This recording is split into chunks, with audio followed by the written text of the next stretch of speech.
So today I am not going to do the Hardy confrontation because that was a little bit triggering last time that we played it. Um, so I'm just gonna go try to get my gun and maybe check on the Insulati and Phasmid cages and try to progress the story a little bit before re-interacting with the Hardy boys. So yeah, that's my plan for today.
An old mirror hangs on the wall, half covered in shadows.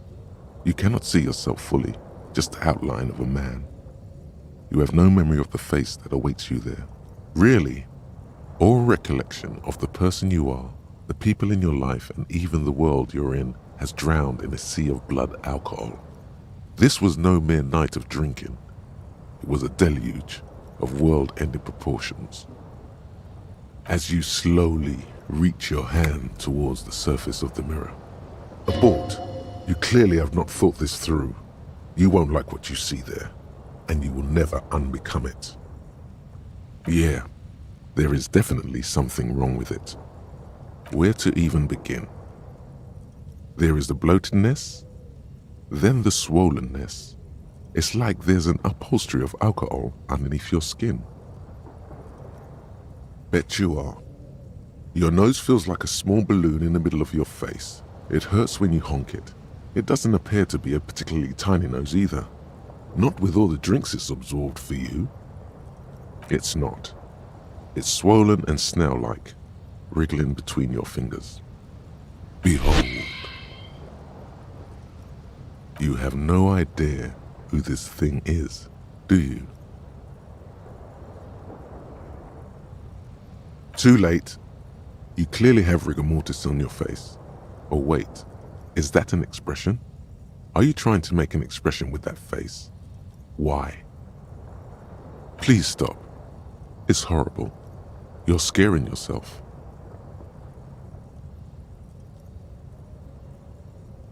Oh my God. You can't stop. It's like it's not even voluntary anymore.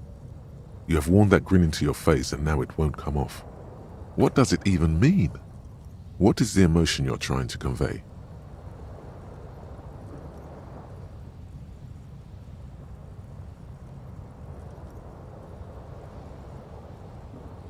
You are correct.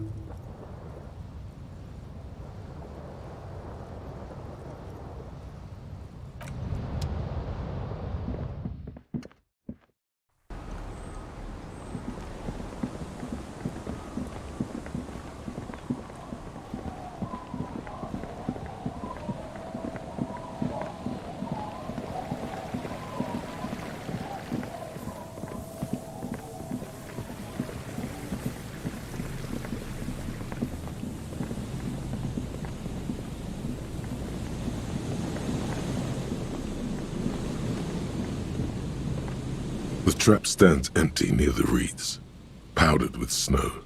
No insect sounds or movement around. Only the reeds' apprehensive hissing The locusts, dazed from being transported, slowly begin to acclimate to their new surroundings. They're not really going to get the chance to get comfortable here. Good, now that's done. When do you think we will return to our impending apocalypse of a murder investigation? Don't answer that. It was a rhetorical question. He doesn't want to, but if there is one more cryptozoological runaround, he must force the investigation back on track. This better be it.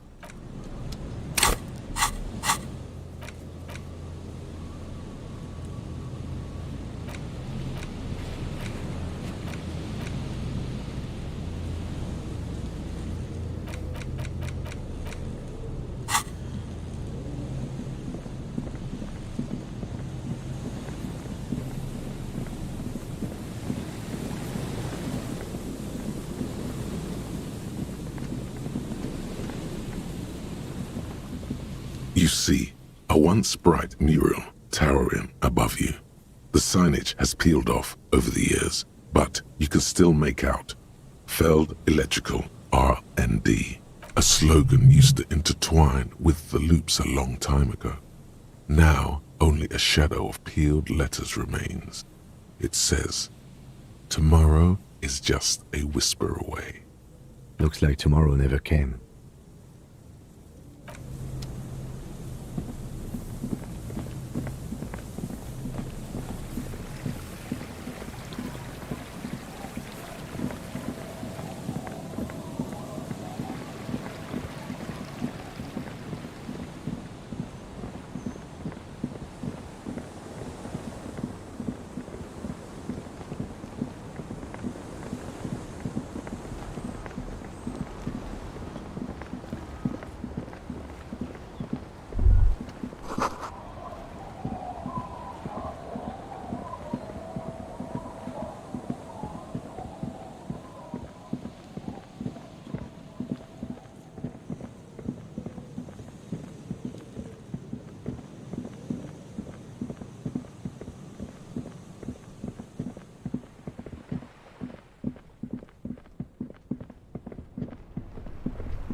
Hello, dear. It's good to see a familiar face. Thank you for doing that, dear. Morel still isn't feeling well. I convinced him to stay at Gary's to get some rest. I'm afraid the cold has really gotten to him. Yes, field work is a young person's game, as they say. Morel will eventually, or we'll talk Gary into going back out, perhaps. The lieutenant stares at his shoe, caked in mud. He doesn't say anything. That really is too much, sweetie. Thank you for your dedication, but I can see you're coming down with a cough yourself. Fuck that cough. It's not happening. The insides of your lungs are lined with tobacco, a powerful antibacterial agent. You are unstoppable. Very strange. Why is she not letting you do this? It's like she's given up. Different? How? I'm not. It's not that. It's a strange feeling. I haven't really told this to anyone, but you are a police officer. And when a police officer asks, you must answer. Do you ever wonder if some lovely story from your childhood is just that? A story? Or a dream?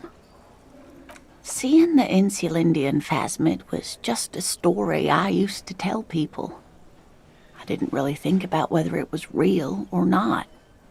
Morel's so proud of it. He always tells everyone. No, sweetie. There's more to it than that. Morel was so eager to believe my story was evidence of the phasmid's existence. that I'm some queen of the cryptozoologists. That. And for years, his belief made me believe too. But now, we're both getting old, and he's still working himself sick out in those reeds looking for it. But what if I was just wrong? I think I was. The lieutenant opens his notebook, but doesn't write anything. But it has, hasn't it? A seed can only bear what's inside. The seed of love is black and oily. It has a taste you're quite familiar with. You might be right, Detective. I was a paraplegic before we met. He didn't know before I came in on our first date. If I weren't the queen of the cryptozoologists, if I didn't tell him that story. She has to swallow to relax her throat. It's keeping her from talking. Maybe. But then why do I not dare tell him? I've wasted enough of your time with this drama. I really must stop talking about it lest I start crying and waste more of your time. What you have to know is the Insulindian phasmid probably does not exist. Let us fools chase our ghosts. There are a million better things to do with your life. A true believer. Sometimes I still see it too. The real memory of it, how it was there. Not the memory of the memory, but it's so hard to tell the two apart. Either way, I should go. Poor Morel is running a fever, and I need to get him home to Jamrock before we overstay our welcome with Gary.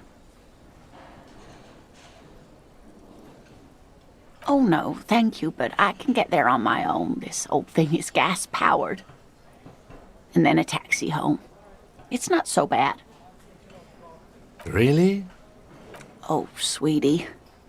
Please don't get stuck on a dream. Take it from me and Morel. Okay, it's 1113 Tabernacle Road. Jamrock, but...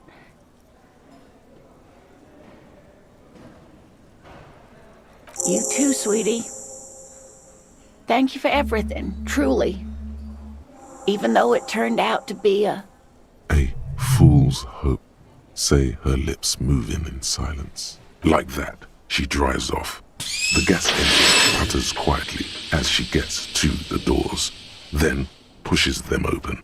Outside, the cold, coastal wind blows. We should go too.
A few locusts trudge along the wall of the trap.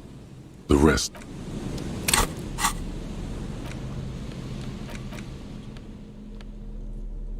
The bullet is safely sealed away in a plastic bag bearing the RCM stamp. Kim has filled out the label on the bag with the item number, case number, and date and location the bullet was found. What? Well, if I was the bullet, which I'm not, I would say, find the weapon that shot me. If we find who owns it, we will have likely found who used it, possibly to kill our victim. In conclusion, the more we know about this bullet of yours, the better. The jacket of the bullet is made of a yellowish metal. It has blossomed out to reveal a dark grey core. The base of the bullet is close to 5 millimeters in diameter. The core is lead.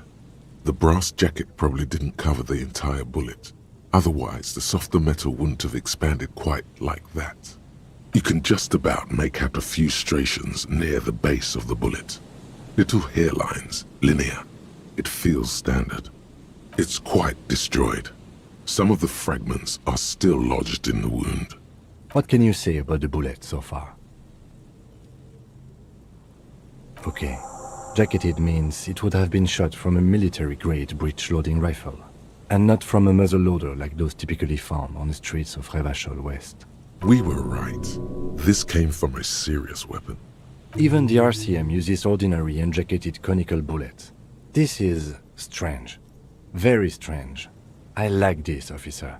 Strange means unique. Unique means incriminating. We need to find the gun that shot it. The squashed bullet has some sharp edges where the jacket has split open. It feels cold, even through the bag. A rifle, Revolutionary period.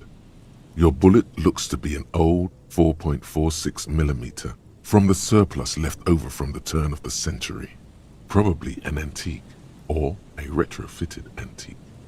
The 4.46 caliber was widely used with the Belmargrave rifle, a Revacholian manufacturer. The BM dominated the battlefields of the Insulindian theater of the anti-centennial revolution 50 years ago.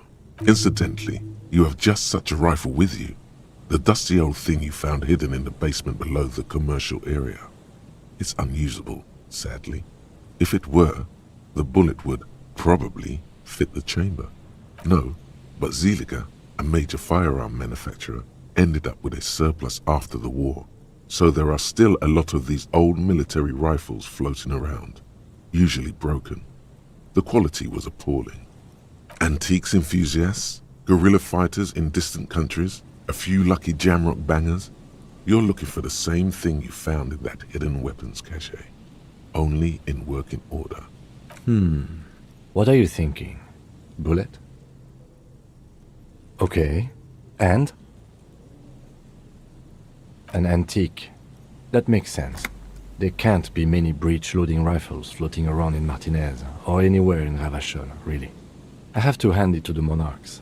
It's quite admirable that they took the advice of criminologists last century and banned the use of breech-loaders in peacetime. Some new RCM recruits get impatient with their muzzle-loaders once they've trained with military-grade weapons, but they realize it's worth it in the end. Imagine if everyone, cops, citizens, had access to firearms that could shoot multiple rounds without pausing to reload. After the first shot, the second, third, and so on come much easier. But back to the investigation.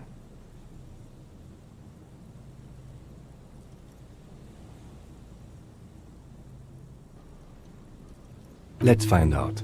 Next step, finding the gun itself.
This orange machine is dead still.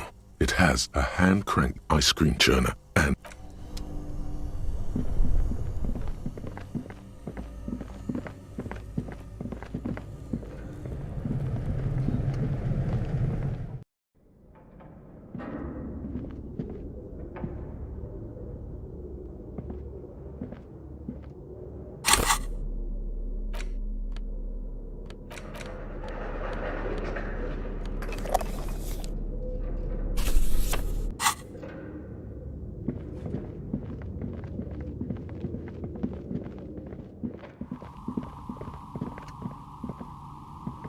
Oh, it's you again. Are you looking for a die? Very good. That will be 7 real for one custom die. Here's the cursed die you ordered. The phrases read, God is indifferent. Take all. Lose all. 50-50. Nothing happens. And pale. It's a die. Try rolling it. You throw the ball on the floor, and it ends with one of the phrases facing upwards. God is indifferent. Good. Now roll again, detective. It lands on exactly the same result. God is indifferent. It declares again. It's a sphere pretending to be a 6-sided die. Each roll will end with one of the phrases facing up. The die originates in Ilmara, where it was used for cleromancy. Except I've weighted the die. When you try rolling it, you realize that each time it gets you exactly the same result. God is indifferent. This is our curse. Good luck, officer. I'm sorry. I'm a bit overloaded just now, so I can only produce 1 die per customer.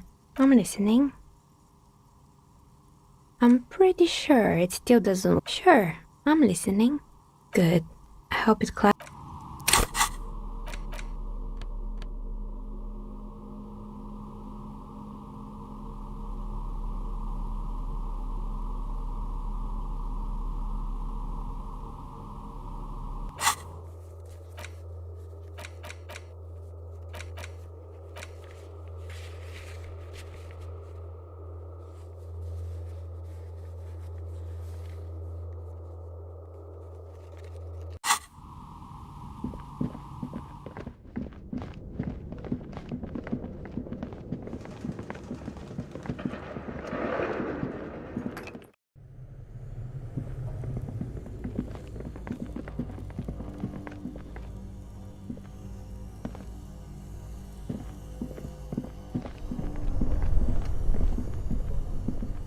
This orange machine is dead still. It has a hand-cranked ice cream. You slip your fingers under the frozen lid. Didn't Sonag. Equip the multi-tool by...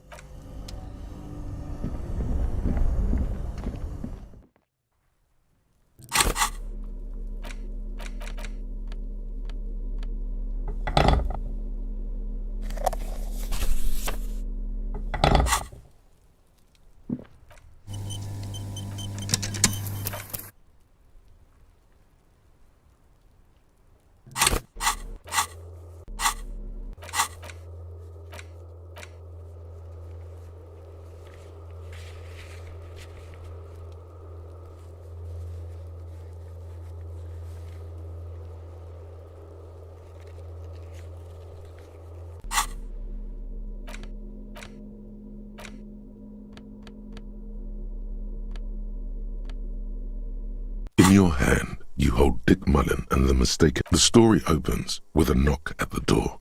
Detective Dick Spillane needs Mullen to drive him in from Vesp. 2 days later, desperate to clear his name. What's the matter, detective? The lieutenant shrugs. Of course, Mullen didn't do it. That's the Deneuve reveal. Not only is the local police captain in on the amphetamine, one evening, yes, comfort and pleasure. As the two lovers the name of the true killer, always aim for whatever it is.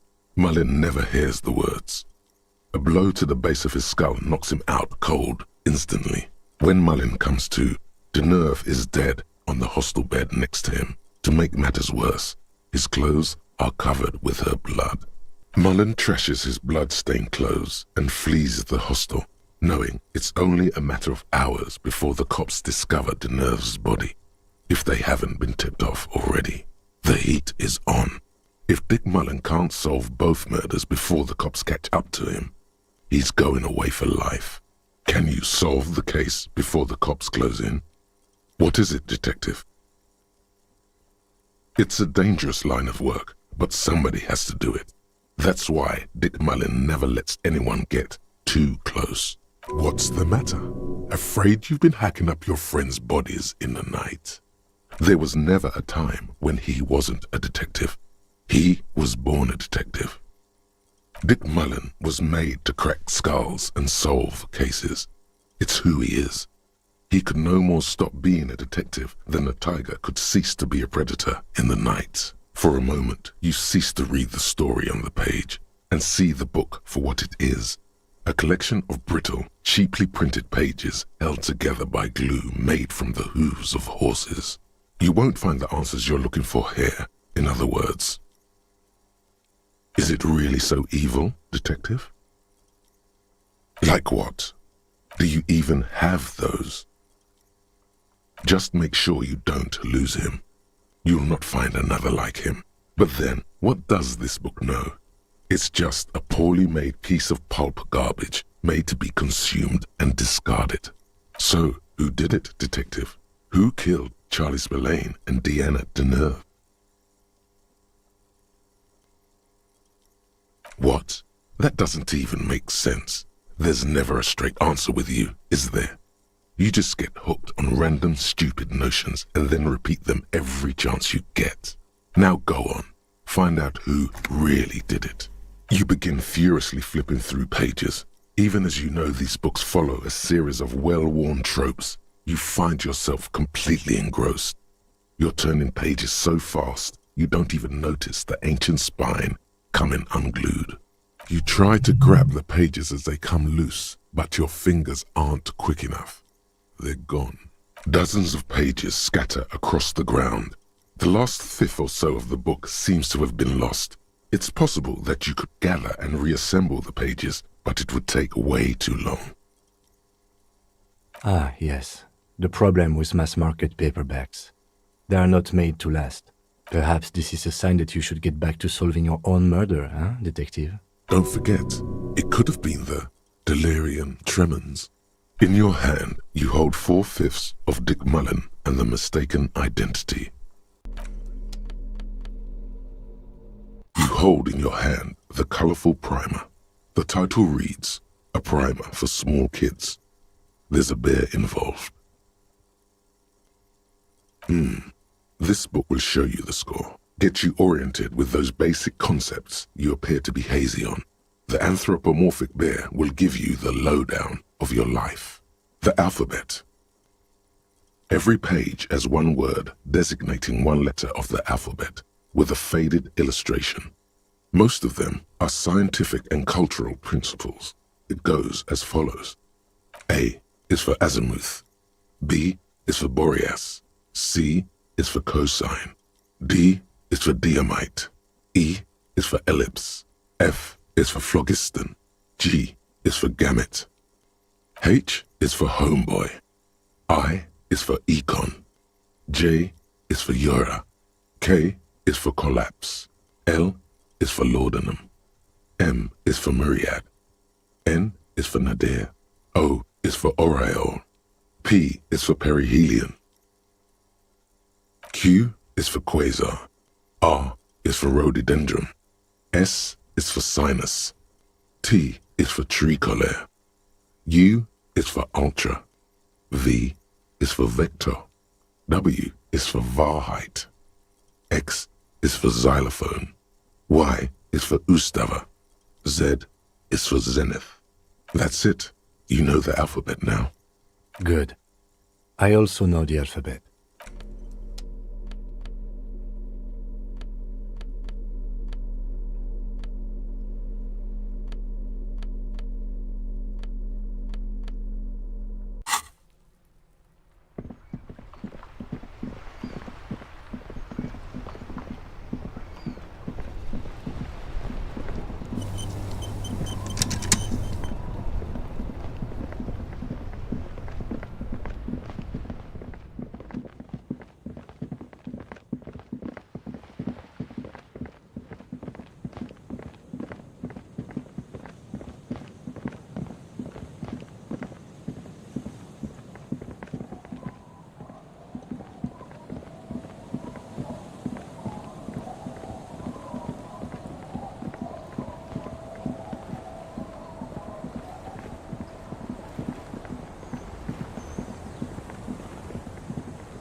Tequila sunset.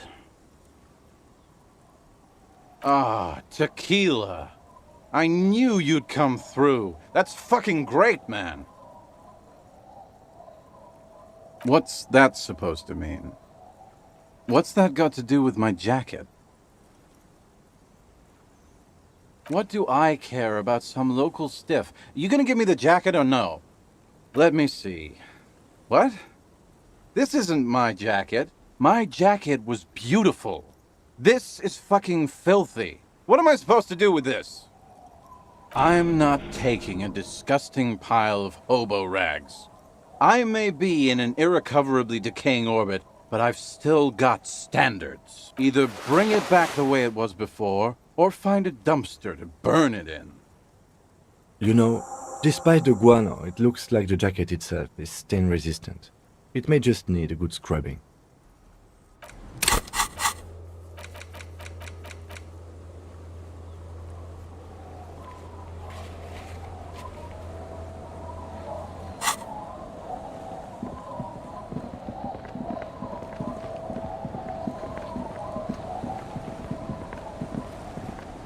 The old woman still sits in her chair, continuing with her chores.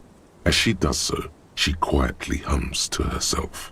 The buzz of electric lights blends together with the slow rumble of the ocean waves at night. Yes, I can't really sleep anymore. Only a few hours a night.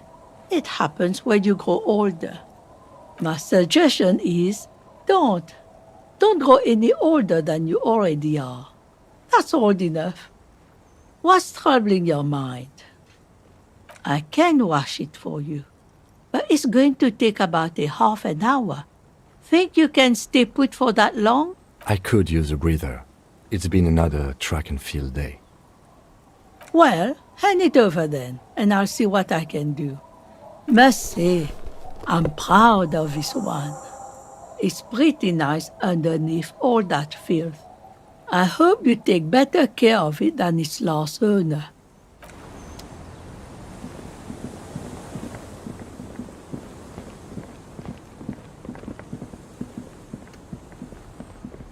Tequila sunset.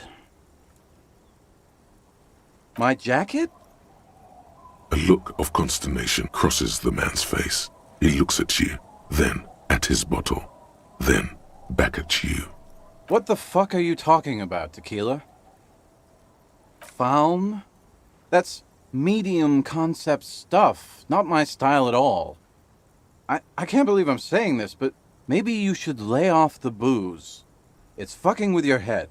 It becomes abundantly clear to you how this man managed to lose his keys, business, friends, and girlfriend.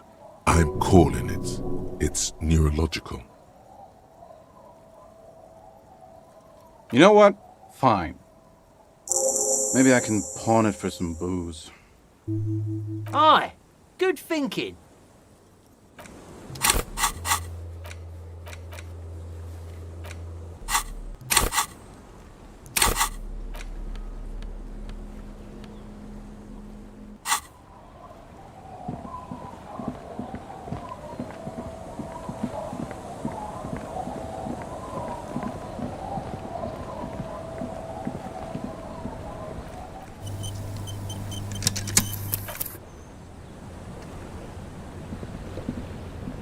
Aye, the sea's gonna calm down soon. I can feel it.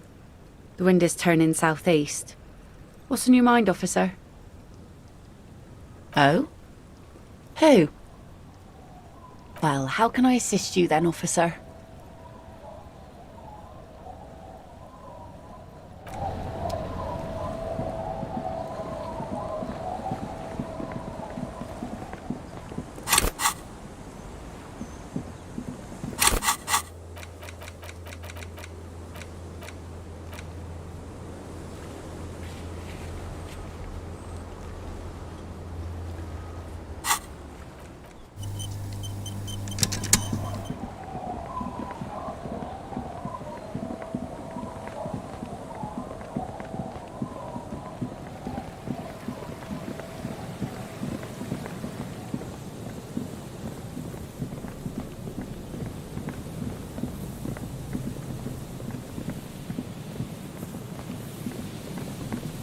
Put your hands where I can see them!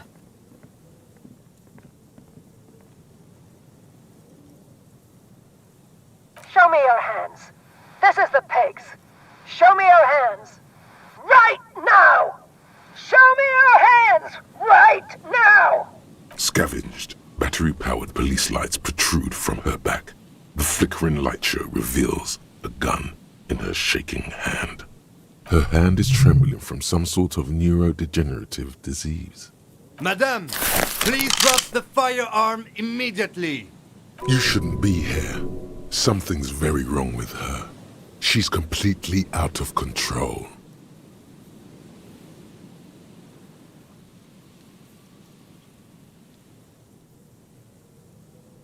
Failure to comply. Suspect is displaying aggression. Officer, under duress!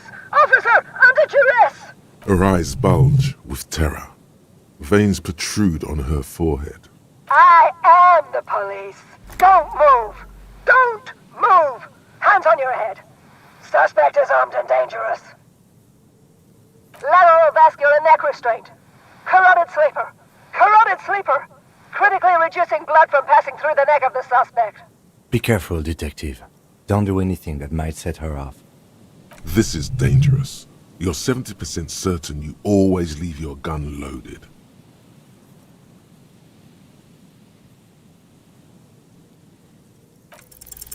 Alright, here's the plan. You hurl the ledger in her face, already darting right, and immediately close the distance. Left hand grabs the barrel, right one breaks the wrist. Oh my god, yes! A drop of sweat runs down your nose, and in it you see the Martinez Inlet, wrapped in the night. In the abandoned fish market, 3 figures standing in a spectacular...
This isn't police issue.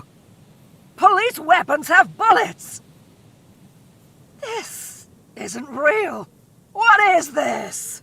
Police guns always have bullets. What is this? Why did you sell me this? Grab the gun, right now. This might be your only chance. No one ever cares anymore. Why would they treat me like this? Poor woman. We need to figure out what to do with her now. Nobody's ever around. Nobody ever comes to visit me. Her scratched skin is warm to the touch, but the person inside doesn't even know you're there. She's in a stupor. I've seen this before. God knows for how long. Could be days when they get like this. Honestly, I don't know. Dementia, probably. Dementia and Channel 8, and loneliness.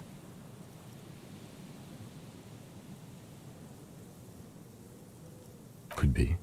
Her hands were trembling, and she did seem uncoordinated. But what are we gonna do with her? I don't think there's any need for that. In her current state, and without a gun, she isn't really a threat to anyone. We could let Titus know. This is a perfect problem for the local peacekeepers to handle. They might even know her family.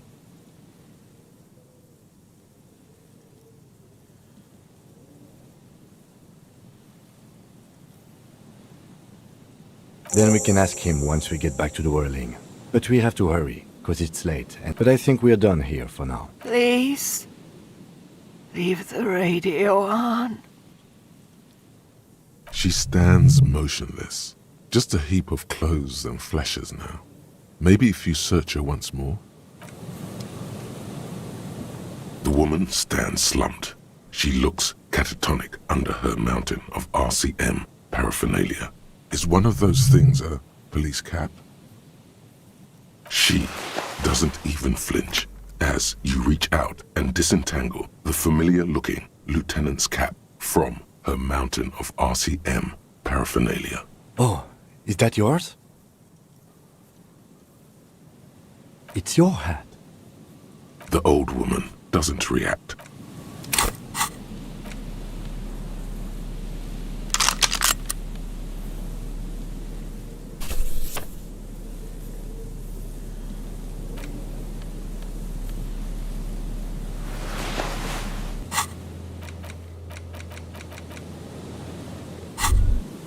Holding the gun feels natural and satisfying. It's like an extension of your arm, the polished wooden handle almost fusing into your palm. It reminds you of the day you first held it, with fear and respect, hoping you don't have to use it in vain. The sun was out in Jamrock. It was so long ago. This is your gun, yours, and by extension, the people's. But mostly yours. Now go and serve the people.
Looks like the circus left town, but the clowns are still here.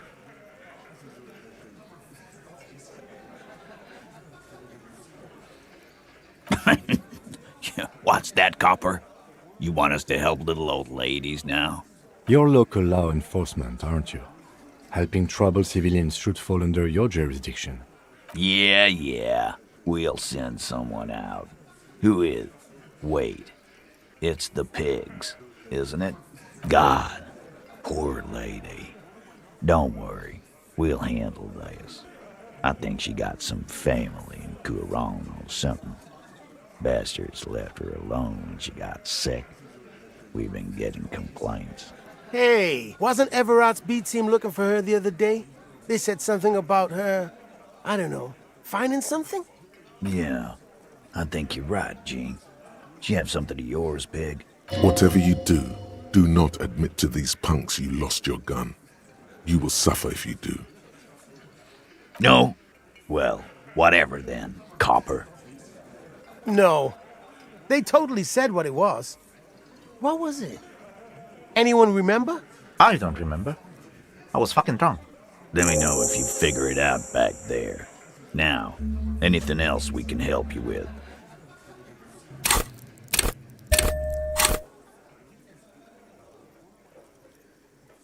Auntie LaPlante, we always called her. Something LaPlante. Marianne, amigo. Anything else you wanted to know? Was? Like before. Just an old lady. Her kids moved away years ago. Never come to visit. Never took her calls. She gets out every now and then. She did right by lots of us when we were kids. Always was a little off. But still. Wanted to be a cop, you mean? Well, shit. I don't actually know. Anyone know why she started acting like a pig? No fucking clue. It's gotta be the crazy. Who'd want to be a pig?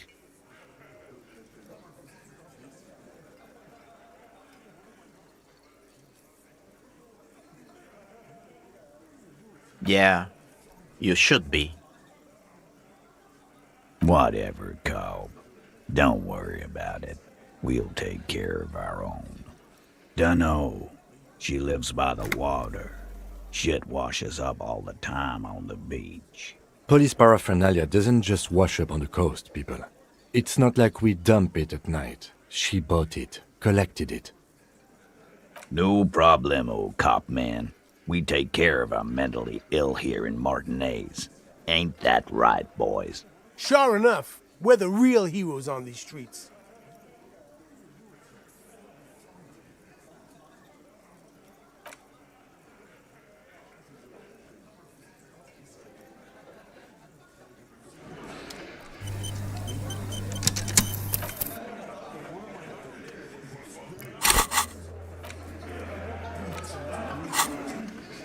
Looks like the circus left town, but the clowns are still here.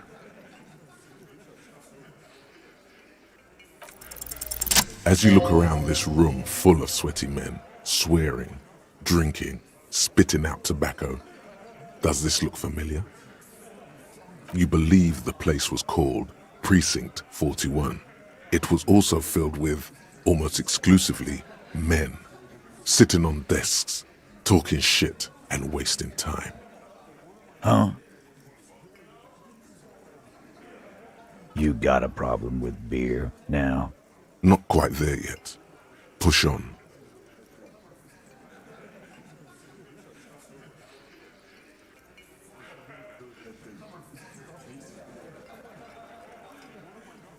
Speak for yourself, buddy. We've been giving a shit for 10 years. Martinez was a dump before we put this outfit together. They don't know, man. They weren't here. We had 3 shootings a week, kids dead, fucking graffito everywhere. You cops haven't shown up since the 30s. Congratulations on the graffito removal. All I see is you sitting around talking about Monica's titties while there's a rape victim. So what? What do you want from me? We took care of that fuck. Don't let him drink that. One more push, quick.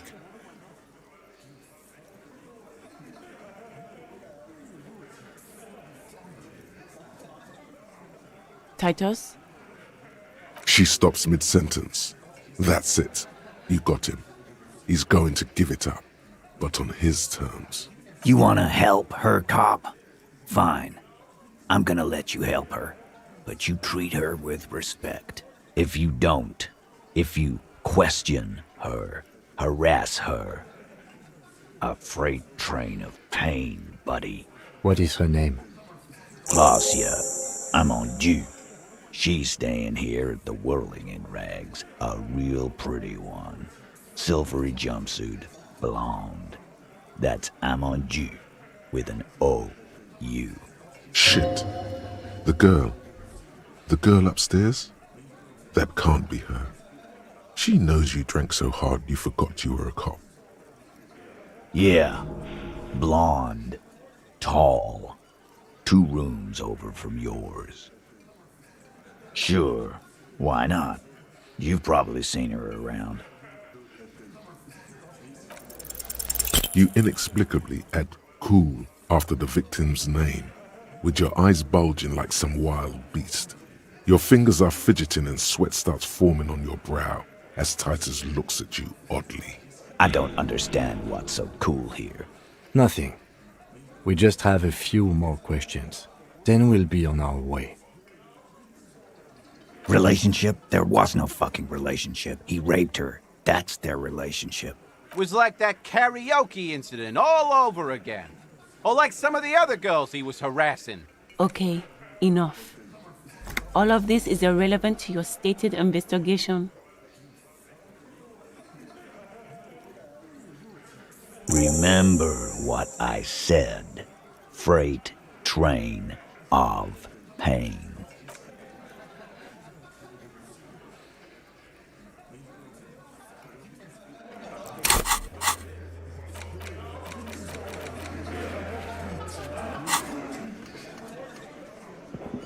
Officer, what was that? Yes. Yes. The victim? Is there something I should know before we talk to her? Understood. You were not in good shape on Monday. Okay, that's manageable. So she overheard you, or did you party together? Anything else? That's clearly your interrogation technique. Anything else? We'll be all right, Lieutenant. This is nothing.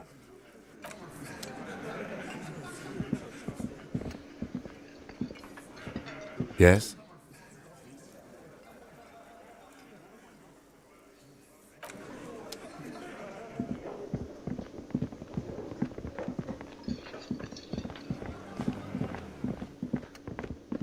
You see a heavy steel door.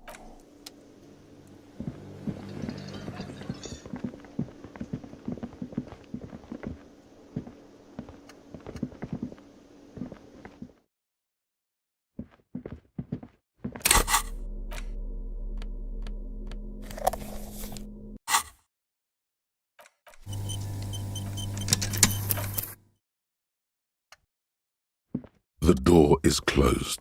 Who is it? This is the police. Can we come in?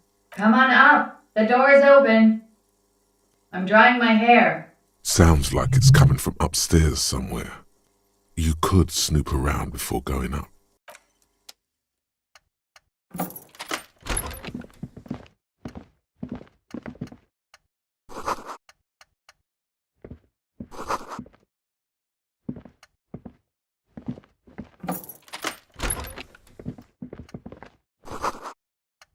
This medicine cabinet is full of wares.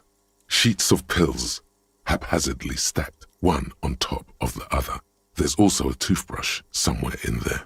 It's been used quite a lot, but not for scrubbing blood off towels, or anything else interesting, it seems. It's clean of chemical odors too, just some dried toothpaste on the handle. Pharmaceuticals line the shelves, sheet upon sheet of pill bottle next to pill bottle. Acetylic acid, APAP, eye drops, blood thinners. Anything of note? Pill bottles rattle like bones as you search the cabinet. Paracetamol, histoperidol, something in a foreign language you can't read. Behind them, an unusually shaped nasal spray. Its label reads, Nacra. An opioid receptor antagonist. It's used for diamorphine overdoses. You could say he's on the lookout. Among some foreign, probably Messinian or Gottwaldian, marked red blister packs you find. What do you find? This is going to take a little know-how. A bright orange bottle with peptide stamped on it, in sunny, happy letters. Jackpot, baby. That's the stuff you're looking for. Your palms begin to sweat just holding that little plastic container. It's speed, man. Just what you were looking for. They call it dextroamphetamine and talk about psychological disorders. But what we're seeing here is some scientifically advanced trucker speed. Peptide, a euphemism for pharmaceutical amphetamine. Prescription speed. The fuck are you waiting for? Let's get super fucking preppy.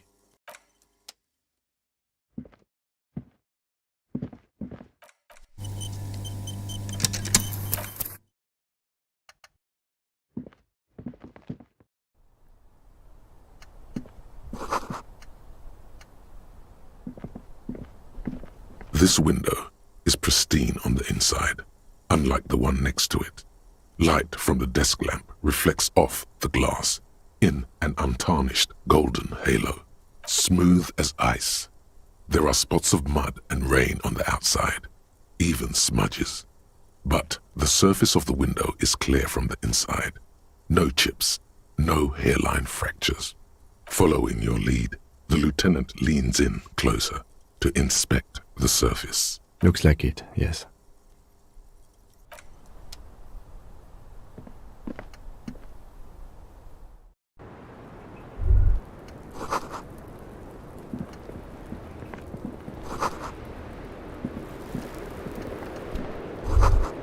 Just as you look at the flowers, a gust of wind raises them from the roof, picking them up in the air.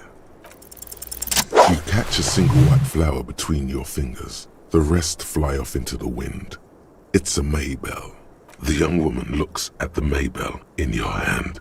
Just a glance, then takes a drag of her cigarette. The lieutenant gives you an acknowledging little nod.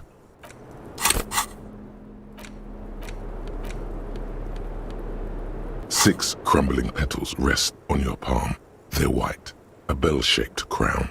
This is the Insulindian lily, called Maybells or Lucille's tears during the Revolution. Girls used to pin these on soldiers before sending them off to battle. The revolutionaries, so the communards and the anarchists. White's their color, but the custom started in the suzerain's army, so it held meaning for the kingsmen too. It's about girls and boys more than sides. Girls sending off boys who are going to their deaths, then also dying themselves in the ruins from dysentery and consumption. It's a symbol of the Civil War. Yes, but not this early, not to my knowledge. It looks dried, preserved. Maybe, maybe not. We'll see. The petals feel dry and fragile in your hand. Water flows under the channel bridge. Dark water. You rub your sides for warmth, but there is none. Inland, above the Martinez distributary, the channel that brought wastewater from the silk mills of Jamrock, and then dead bodies during the war. The wrinkled fingers of an old man crush flower petals, then sprinkle them in the stream like white salt. Wait, have you noticed there's a war veteran playing a ball game on the plaza? You should ask him about the flowers.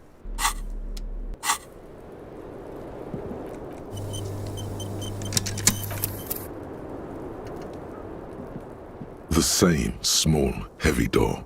No lock in sight. I don't know, Lieutenant Euphrator. It is not the first closed door we found in this building. There is also your mysterious blue kitchen door. I don't know. The further we get, the more this building seems to be tied to the case. Below, the hostel cafeteria creaks and groans under your added weight. a skeleton of composite support beams and cantilevers. A dull thump. Somewhere inside, a wind brace rattles from the imperceptible motion of the building. The vigilantes, the cadaver, and a number of people connected to the case are in or around this building. This door is part of it. It's not unimportant.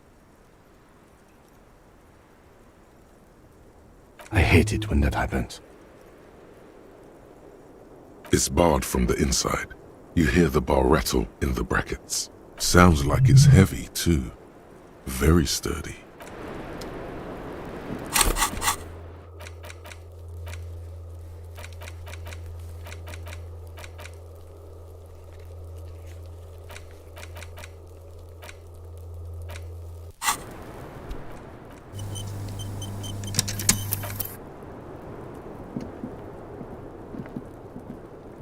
Welcome to the roof. Her hair is still slick from the shower. Below her silvery jumpsuit, an athletic young body, built long and lean. I'm sorry for the mess down there. The cleaning lady hasn't come by in days. I'm beginning to wonder if she ever will. It's much nicer now. Thank you for that, officers. Truly. Oh yes, legends of room number 1 have made their way around the building. They say a portal to hell has opened in there.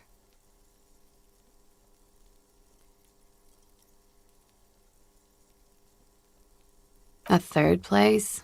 Interesting. That's probably why the cleaning lady quit. I'm Kim Kitsuragi. I'm a detective from Precinct 57. I believe you have already met my colleague from Precinct 41. Have I ever? This is the biggest fan of ostentatious orchestrations I have seen in my life. And I have seen a few. Oh yeah. Life gets hard, but we go on.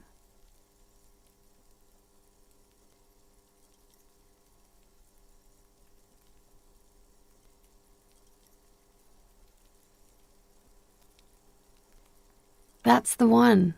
The small, sad church song. I've missed it. I really have. The small, sad church song tells it like it is, detective. Sad. Miss, we are investigating the murder of the man down there. The people who put him there have asked us to talk to you. Huh. I see. Be careful. Ask something else first. When you go there, use words like, I hear you have been through something difficult. Clasier Amondu. Vredefort, Republic of Oranje. A bad memory, officer. It's the past. People can't go back to the past. I'm 28. Something stupid. Oranese lit. Oranese literature. It's what I studied at the university. Fear of failure, fear of death, how it sucks to be Oranese. All national literatures are... Only the name of the nation changes. Nothing. I do nothing with it.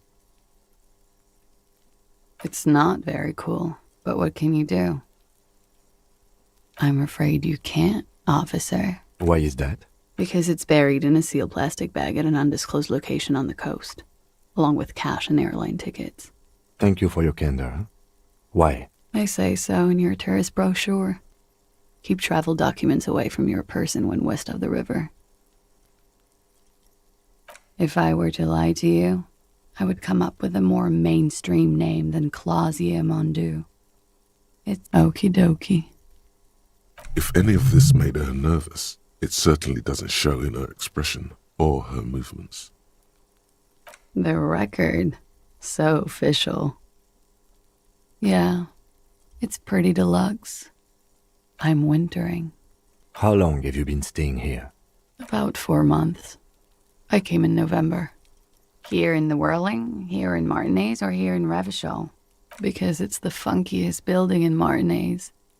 And because all the other buildings are bombed to hell.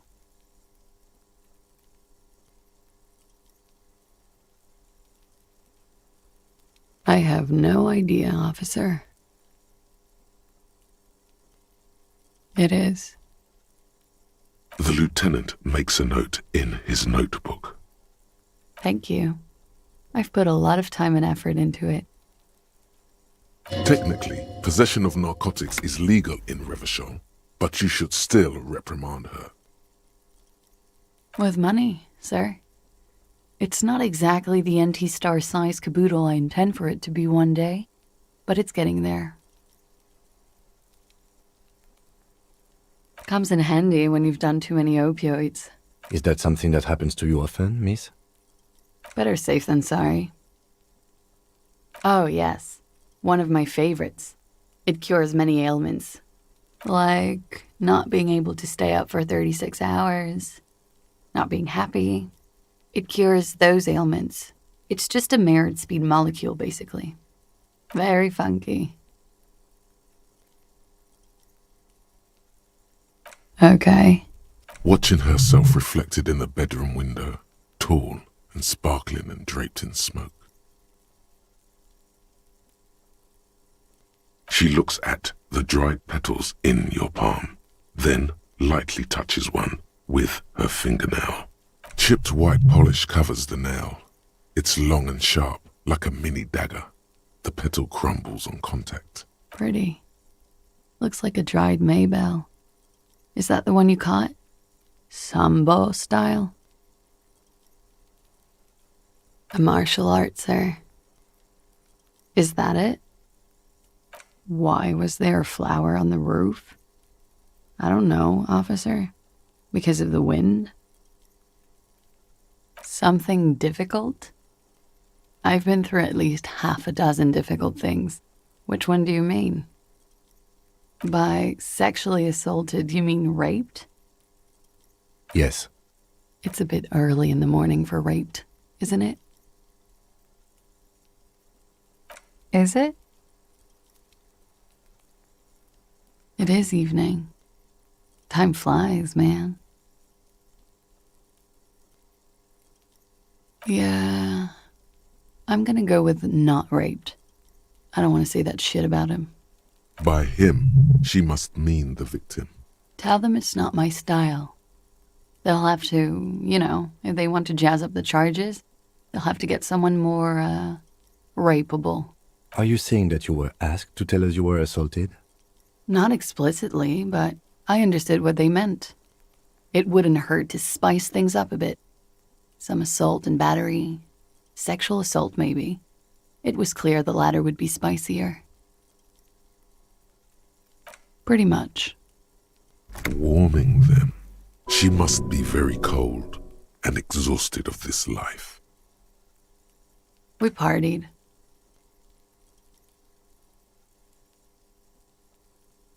With all due respect, sir, I think we partied a little harder than that. Oh, it is. You're still alive. What did you do when you partied? We drank, sir. A lot. For weeks, basically. We had that effect on each other. We made each other drink harder. That's why I liked him. What else? Stimulants. Speed also has that effect, making you drink harder. And then drinking harder makes you do more speed. It's quite the combination. We also had sex. Whoa. After so much drinking and drugs, how did they manage it? A little. The drugs were good enough, and we did enough of them. How did you two meet? Downstairs, at the bar. He was on some sort of assignment, a military man, as you probably know. Had a cool, scary scar. When was this? A month ago? Something like that. Oh, yes. I've had a great view. From the roof, out of the bathroom window, in my dreams. A bitter cringe. It hurts. You look to the lieutenant. He takes a small step closer. You called us, the RCM. Yes. I made it. And I would appreciate it if you didn't tell everyone. In Martinez, they call it snitching. Reporting crimes is confidential in Revachol, miss. I didn't exactly disguise it. I just muffled the mic and nicked the landline a little. With nail clippers. And I diverted some radio fuzz into it. Into the cold wire. Which landline? The one downstairs, officer. I used the whirling landline. That's some clever tampering. Simple and clever. Crossing the lines like that. Thanks. I don't know, sir. It was stupid. I was drunk, too. I was probably afraid the union was listening in. Locals say they have ears in the wires. Thank you for making the call, miss. It was the right thing to do. I didn't want to, sir. But if I hadn't, you'd still be hanging there. I'm sorry, I can't do it. Not right now. Later, maybe. I keep seeing him. Like he is now. I can't talk about his... I don't know... hair. I know it's difficult, miss. We can return to it later. He had something to do with the strike. One has been roiling since I got here. Rotten timing. But you probably know all about it. And his role in this strike was... what? I think he was in a security detail. He was ex-military, worked for Wild Pines, and against the Union. We didn't discuss work much, if you know what I mean.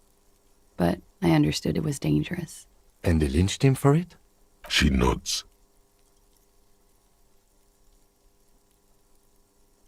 Bullet? They shot him too? They stripped his clothes and they shot him? You mean after they hanged him? I'm confused, sorry. So am I. Were you aware that he had also been shot, miss? Things are starting to go a little over my head here. I thought he was hanged. I was not present when they did it. I don't know what happened. I just know what they told me. And Sylvie, the bartender. It's hard to know what to think about that answer. They're frequent guests. Downstairs, they have a booth for union members. They're probably down there now. Over drinks. It's been a long, boring winter. A little, yeah. Like you partied with the deceased? No, not as hard. I'm sorry to have to ask this, but have you had a physical relationship with any of the Hardy Boys? I have. Which ones, sir? I don't remember precisely. Titus, obviously. But as I said, it's been a long winter. She breathes a silvery sigh of relief and weariness. The air on the roof feels humid. Should we head by downstairs, officer? We may have things to discuss there. She nods. Silvery cigarette fumes disappear into her mouth. Why not? I'll be here until 11 p.m., drinking coffee, most likely.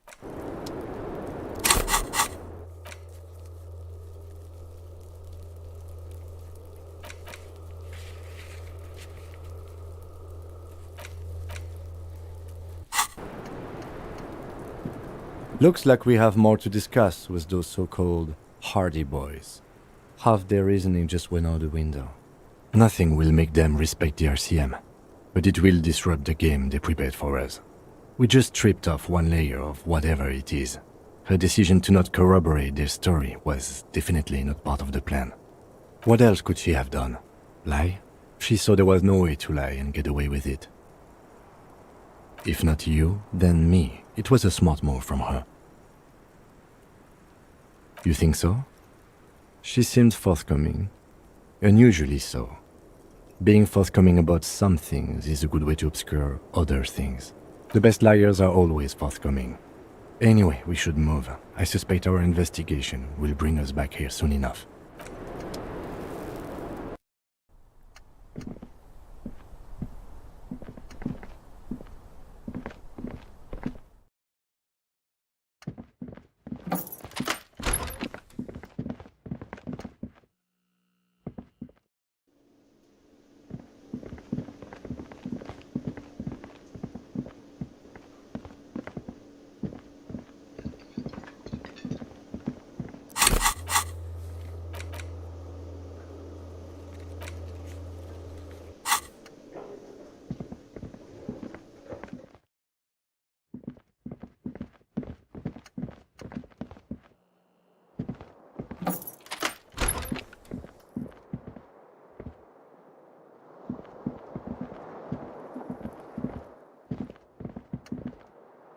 The bed is still cold from the broken window, and not too inviting.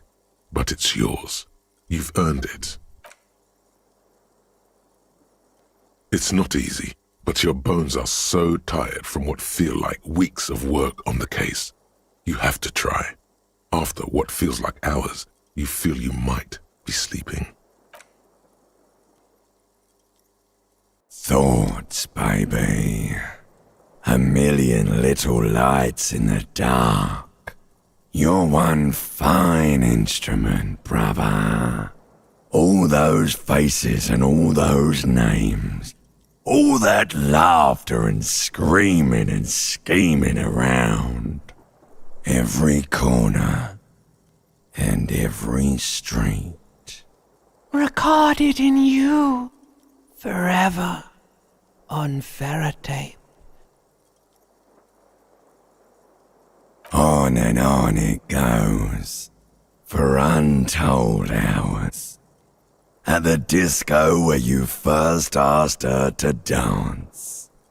Rising, rising, above the dark curvature, the great wingspan of sleep, studded with stars. Behold, there are millions of them down there.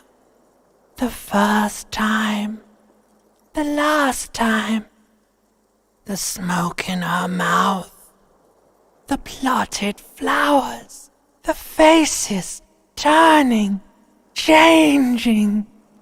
It's the world, Harry boy, and you're made of it. Every day you're out there, you make more of yourself from it. I'm afraid you can't be unmade now.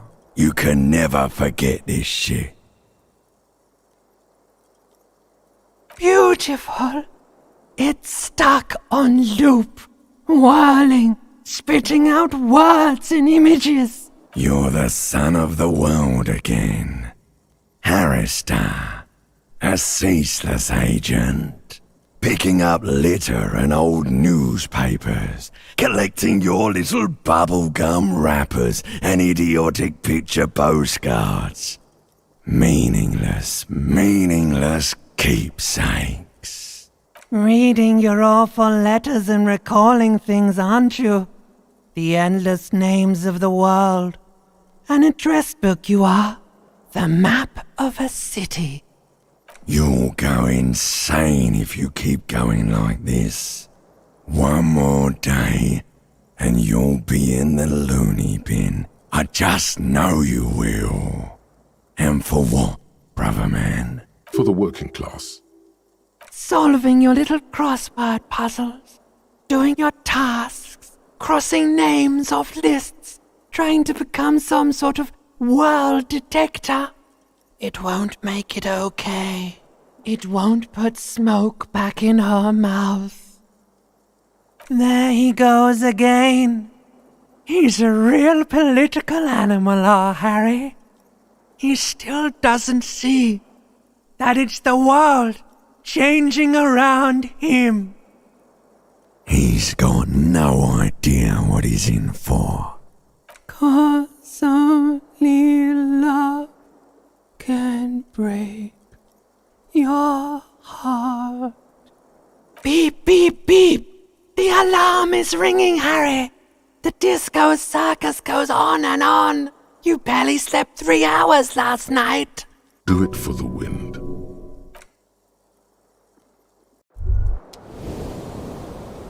Rise and shine, comrade. It's time to get to work. Despite all the thinking you've been doing, only 0.0001% of communism has been built.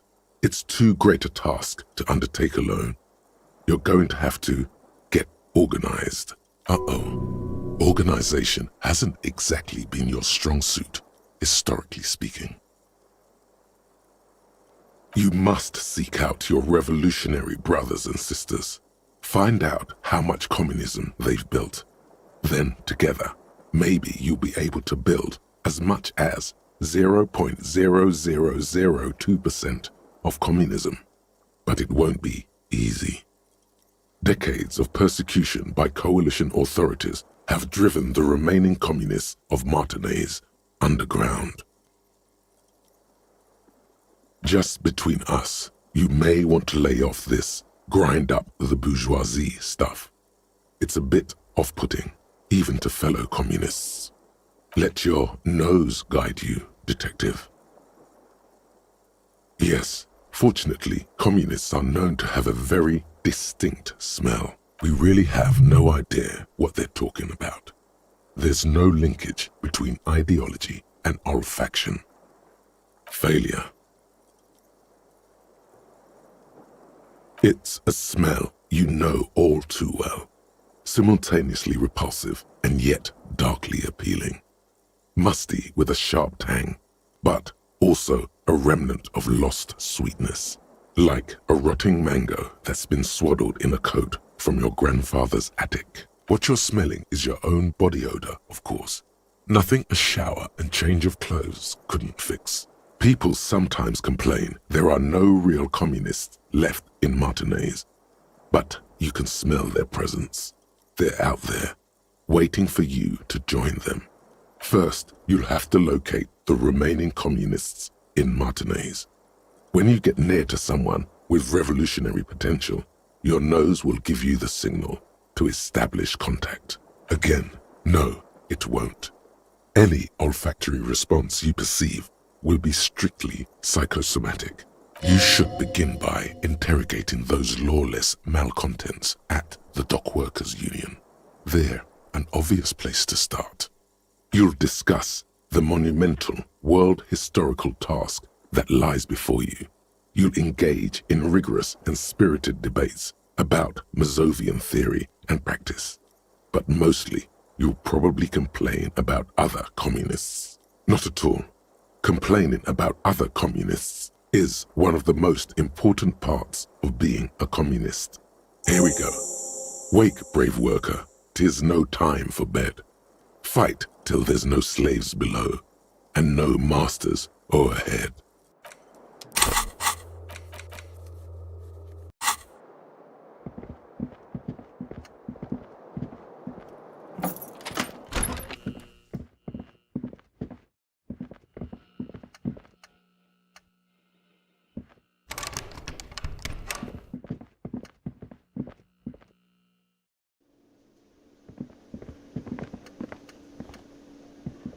Yes? The lieutenant's posture becomes rigid and uncomfortable as you lean forward and sniff the area just above his shoulder blade. The lieutenant is fastidious as a cat in matters of his personal upkeep. And yet, in the folds of his jacket, you can just perceive the stale and acrid traces of oil rags, transmission fluid, and brake pads. Wait. There's something else there. Something that sets your GABA receptors aflutter. The lieutenant's aftershave, a common drugstore brand. Strong hints of pine needle. But what sort of ideological picture do these smells paint? Tough to say. Do you need something, detective? I do like to hang around the motor pool every now and then, but that doesn't make me a mechanic. Sort of like how hanging around the liquor store hasn't made you into a master distiller. My apologies, detective. I couldn't resist. Was there something else you wish to discuss?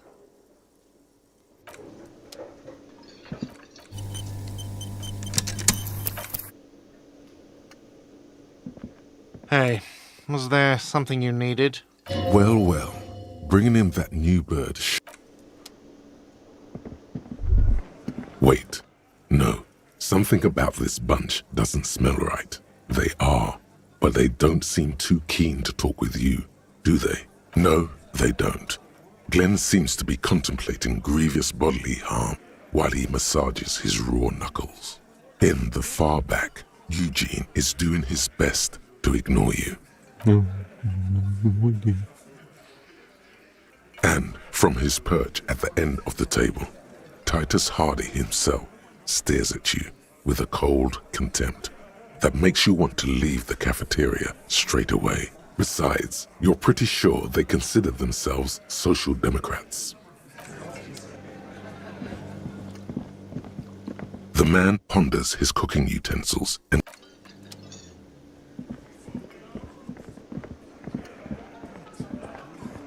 I've got nothing to say to you.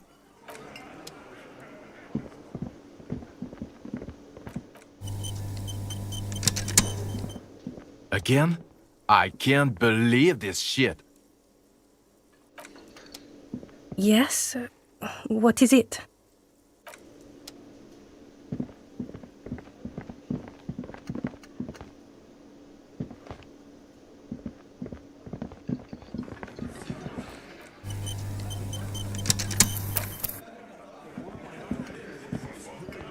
The clowns are still hanging around. What is it now?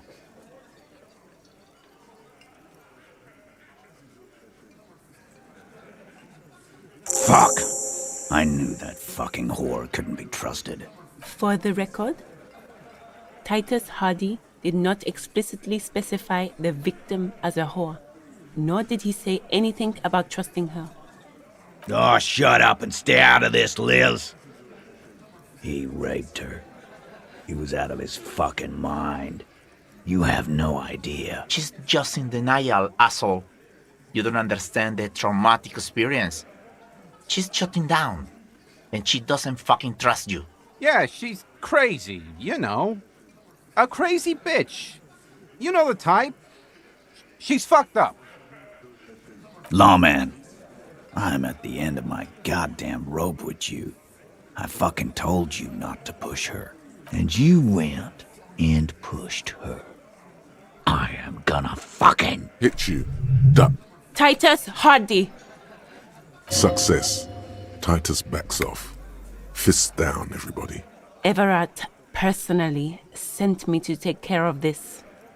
If this goes south, we'll all be in the shit.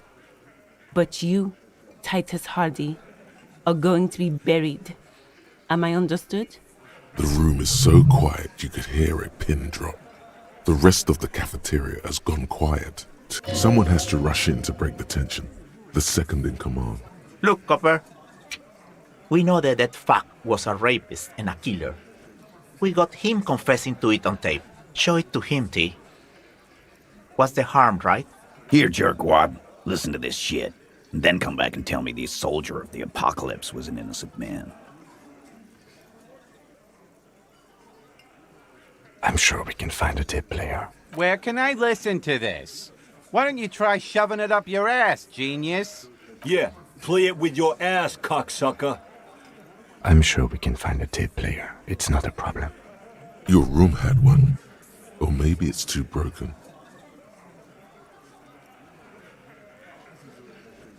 Don't forget your tape, lawman. Compliments of Titus Hardy. You do that. Oh, and keep it. Maybe you'll need a reminder of human ugliness someday.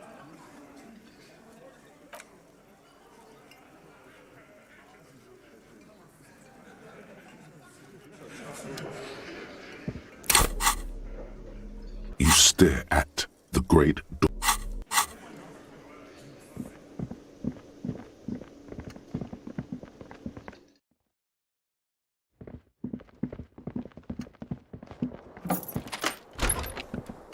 There's no fixing this one. This would have been very helpful with the Megamix. But it isn't anymore. Fuck is that going to achieve? Being a smart ass. Making your nostrils flare. My kinema only comes with radio. Let's try to find a new tape player. Perhaps we should talk to Roy at the pawn shop. He has stuff.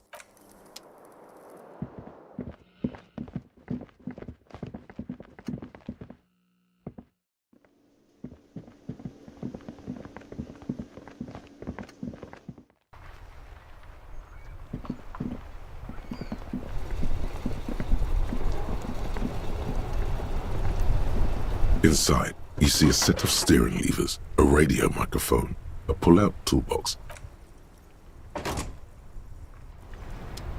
Inside, you see a set of steering levers, a radio mic. This is Precinct 57. How may I assist you? It will take just a... Her voice is fake. Gottlieb, what you get yourself into this time? I didn't, but now I do. How's the drinking going? Ah, great to hear it. Stop by sometime when you're done with your case. I'll draw some blood, run it through, let you know how much forever your liver's going to give you. Look, pal, getting pumped and dumped is not a disease. People live through it all the time. You should be happy for her. You must have me confused for a close personal friend. I am not. I am a medical professional with a constant idiot emergency on my hands. You hear someone whine in the background. My eye, Doc, my eye. Anything else I can help you with, officer? 10-4, come in. Fireworker, over. 10-4, sir, glad to hear that. I'll write down that there is no need to issue a new one to you then. Over. Feels good to get that off your chest, right? Celebration with beer? 10-4, sir, roger that, and very glad to hear it. I will make relevant changes to the report. Roger that, 10-10, over and out.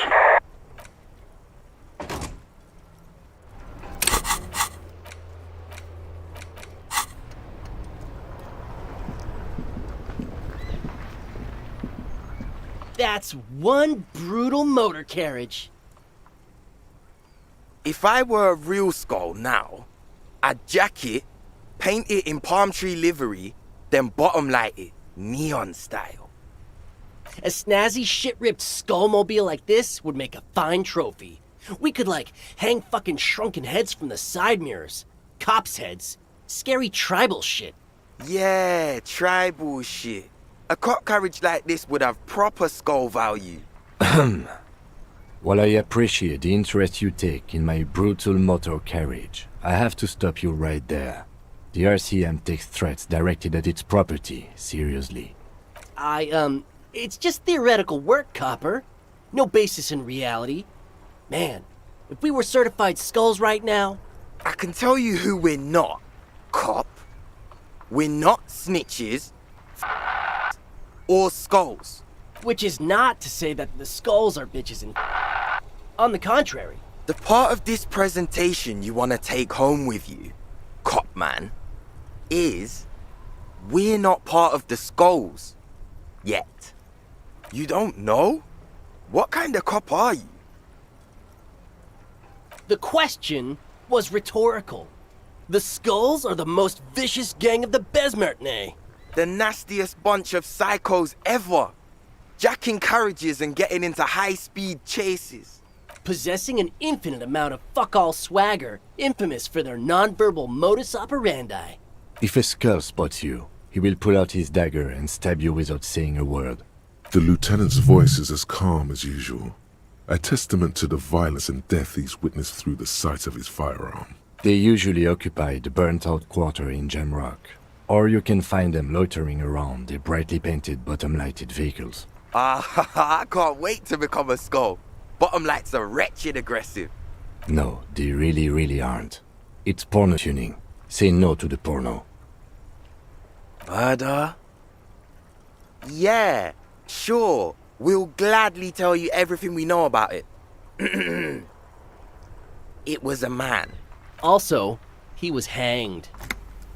He was hanged from a tree. Yeah, I mean, duh. These punks don't know anything. Let's just move along. Hey, stop right there. How does one know anything? Fucking philosophy, man. You can do aggressive shit with philosophy. Justify shit. Oh yeah, Cindy's a right proper skull. Yeah, a true artist of the future. Just like Arno van Eyck. By the way, if you see Cindy, give her our regards. The lieutenant on your left is unusually lenient toward them. Old man, it doesn't matter. You'll be long gone before his greatness is recognized. A young woman kneels on a sheet of ice, as if looking for something lost ages ago. She bends until her right ear touches the frozen water. She listens to it crack, slowly. Yep, old as fuck. Yeah, man. It's like at death's door. No wonder you know nothing about the future. You won't be there. The Union does their share of policing in Martinez, at least where gangs are concerned. That's why there isn't much organized crime around here. Don't you worry about that. We're gonna make up for the deficit. Yeah, we are. We're not franchise skulls. Well, not yet. Once we get our name out there, we'll have a chance to join them. Because we can be just as psycho and vicious. You'll see. Ah, you'll see for sure once we're in. It's the last thing you'll ever see before the void consumes you. You don't feel very scared. A threat. Retaliate immediately. You'll see. They'll fall over like bitch leaves. These boys ain't got the cojones. As your bellow echoes through the street, the boys quiver ever so slightly and gaze down at their shoes, pretending to be deaf. Right. You heard the detective. He's gonna ask you some questions now. Mm-hmm. What about them? Well, first off, it's a statement and not necessarily something that characterizes me as a person, even though the statement has character. And I do like piss. The word piss epitomizes the struggle taking place in the world. Things being defined as they seem, not as they are. And, I guess, it's also about communal spirit, the future, and truly appreciating our differences.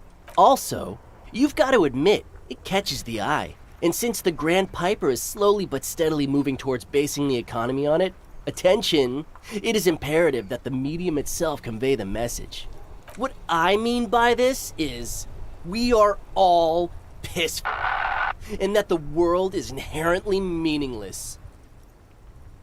Like I said before, many men keep searching for the one, for so-called true love, which is actually just obsession masquerading as kinship. The thrill of the chase, the hollowness that fills your chest cavity after catching it. To catch a fish, you'll need to hurl the lure many times, and even then it isn't certain that you'll get anything.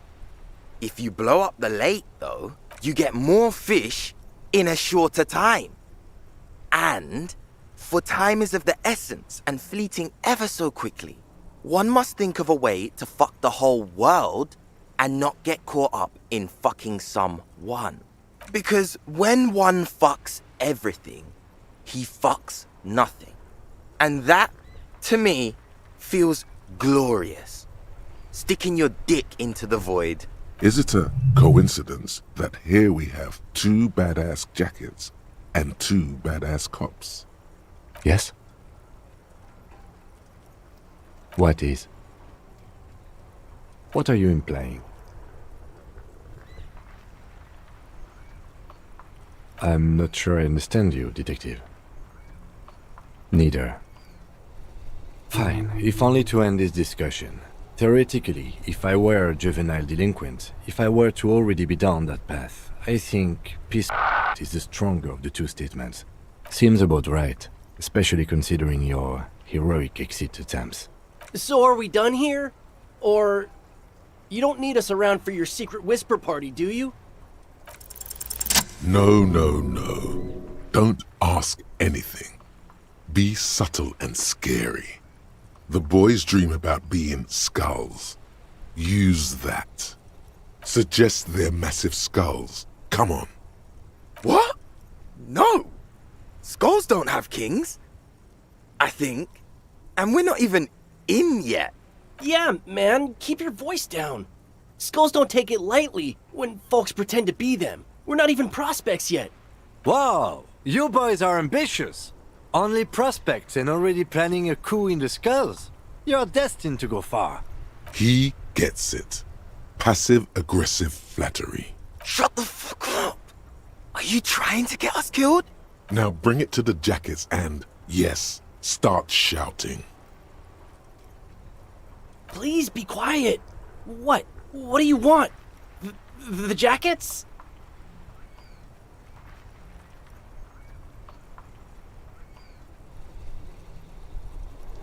Oh, man.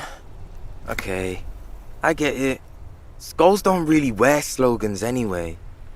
This was stupid. Fuck.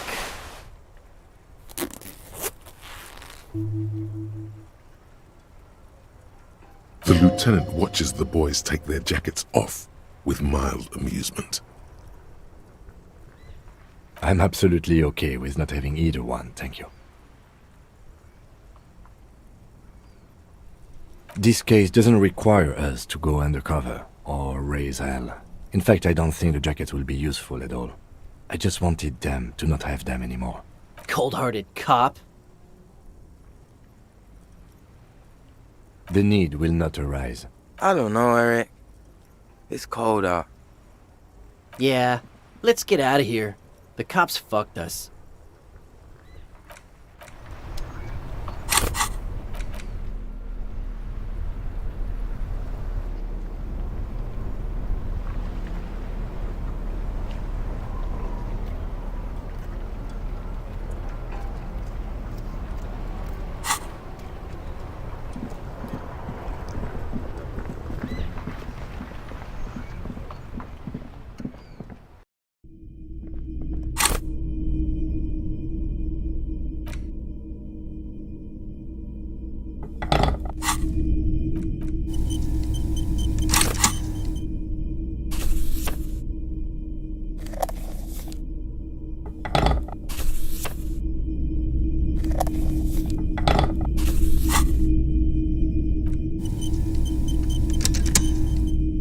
Top of the morning to you. How may I be of service?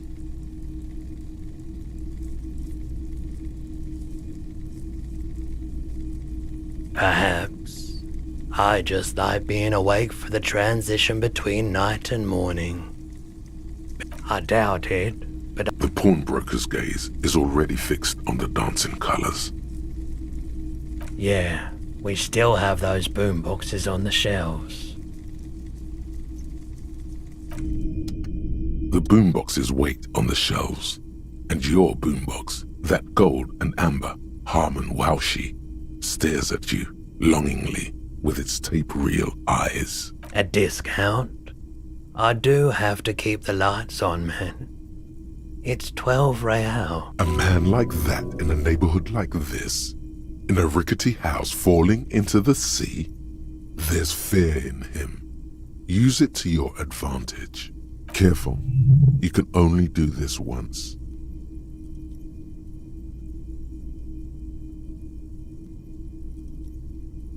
No, not really. I expect momentous change at any moment, but it seems that you are. Fine. 4 real it is. Success. Sort of. Whatever gets the job done, right? Sorry, man. I can't be giving out freebies. Never have, won't now. And here you are. Quality sound reproduction on the go. It'll play anything, wherever. Turn any tape into a conversation of sounds and shapes.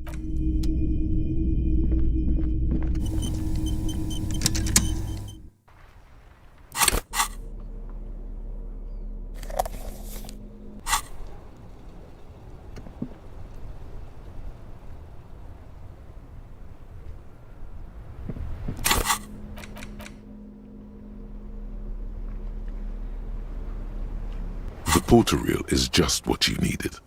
The reel's attached to the apparatus with a satisfying click. The tape is routed behind the magnetic reader. You press the large button marked Commencer, and the tape starts spinning. There's a small delay before the song starts playing. Then the organ starts playing a simple, melancholic tune echoing in the hallway.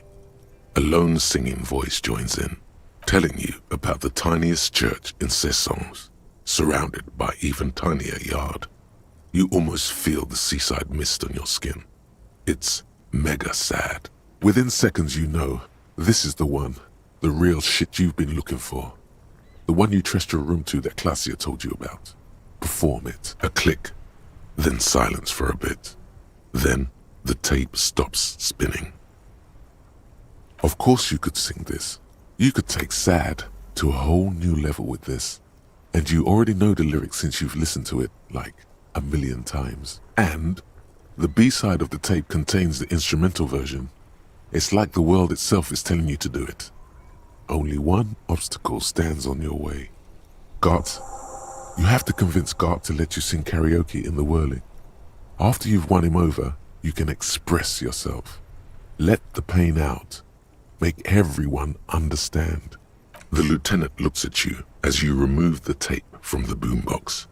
He doesn't say anything.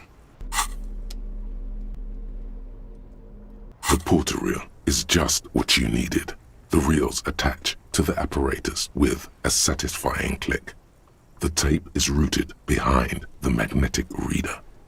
You push Commence, and the tape starts spinning. Violent static and machine sounds fill the air. This isn't Revachol. This is a fucking village. I can almost see the elephants. The harbor. That's the sound of a Kvalson crane. He's right. When this shit is done, I'm gonna tear that place up. Soldier of the Apocalypse style. Kill shit. Dogs and chickens too. Gonna run a room, Cordy. A real nice room. I don't give a shit. I'm fucking done. I'm done mentally. I'll fucking do them all in. Rape that disco cunt on the counter. You know, the dance a whore upstairs. Do it Kohoi style. Never did get that taste out of my mouth. The lieutenant presses the button marked Arrête on your porter reel. The tape stops spinning. End of recording. It seemed authentic enough. Probably recorded off the shortwave, then edited to seem more incriminating. He sounded like he was on patrol around the harbor walls. Indeed, but one of the other mercenaries, I think. The one he was talking to. A friend of his? Bad news. A village on the Samaran Isola, in South Safre. Grad committed war crimes there, the kind of thing he talks about. Who knows? Maybe the tattoos would have an answer. Or maybe Kohoi is just merc talk for atrocity, slaughter. I think we've got a few more questions for class here, don't you? This seems to contradict her testimony. At least to some degree. As you take out the tape, the boombox tunes itself back to the cheery radio again, spewing out beats like it's a Friday night.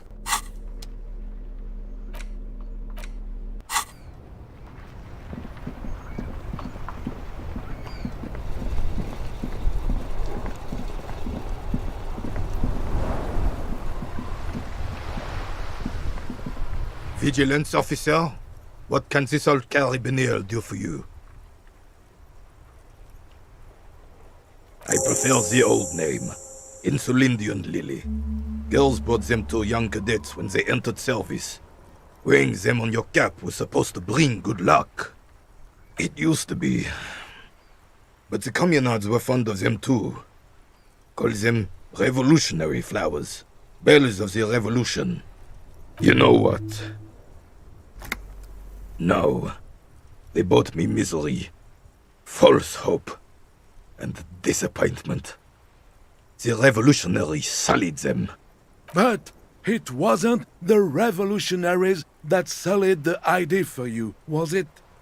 She gave them to me too, and your jealous little heart just couldn't accept it. Enough! I can go over these matters in detail with you, Gaston, but not while we have company. So, officers. Maybells don't blossom yet, do they? Maybe on some remote parts of the city they do. But I think you'll have to wait for at least a month.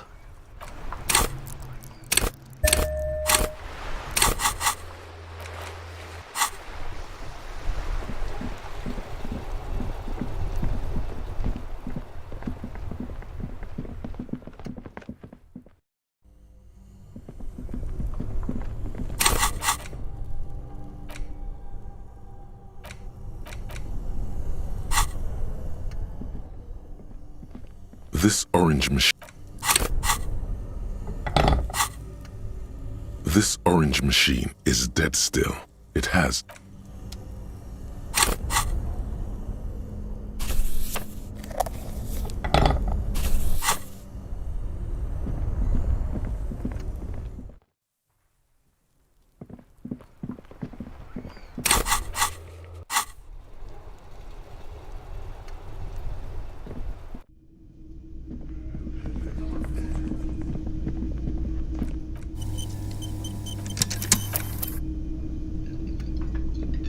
Hey, was there something you needed? No, you don't. It's not happening. He tries not to look at you. It's dangerous to acknowledge the karaoke man. By causing more trouble, I think we're good. The Whirling's not a charity or a musical therapy clinic. It's a commercial establishment. You're going to scare away the customers. It's for no one. It's a prop. I'm not letting anyone use it after the great karaoke catastrophe of 44. It's not for bands, it's for clients. Some clients, okay? Not you. Ha! Well, we don't have any tapes. They all got stolen. The man in the vest and the violet shirt stares at the tape you've just given him. He begins to frown. Hard. This is the look of a man who's defeated. He knows he's out of excuses. Fine. Climb on that stage and do your thing. Just get out of my hair. I'll plug it in for you. Damn this karaoke machine. I'm having it uninstalled, he mumbles to himself.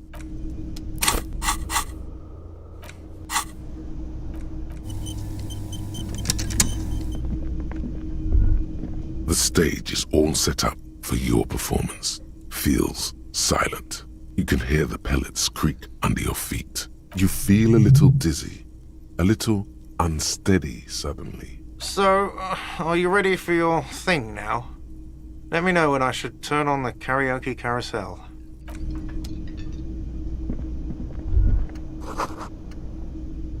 The stage, you feel. So, are you ready for your thing now? Let me know when I should turn on the karaoke carousel. I can see that.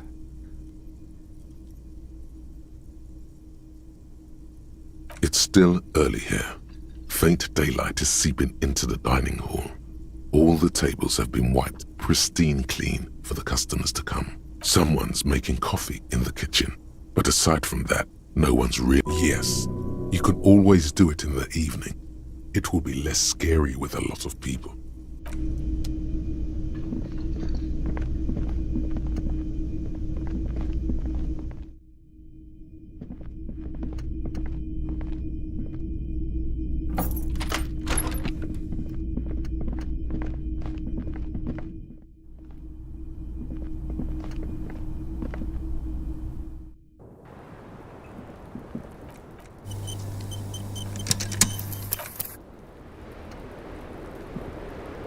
Hello, officer.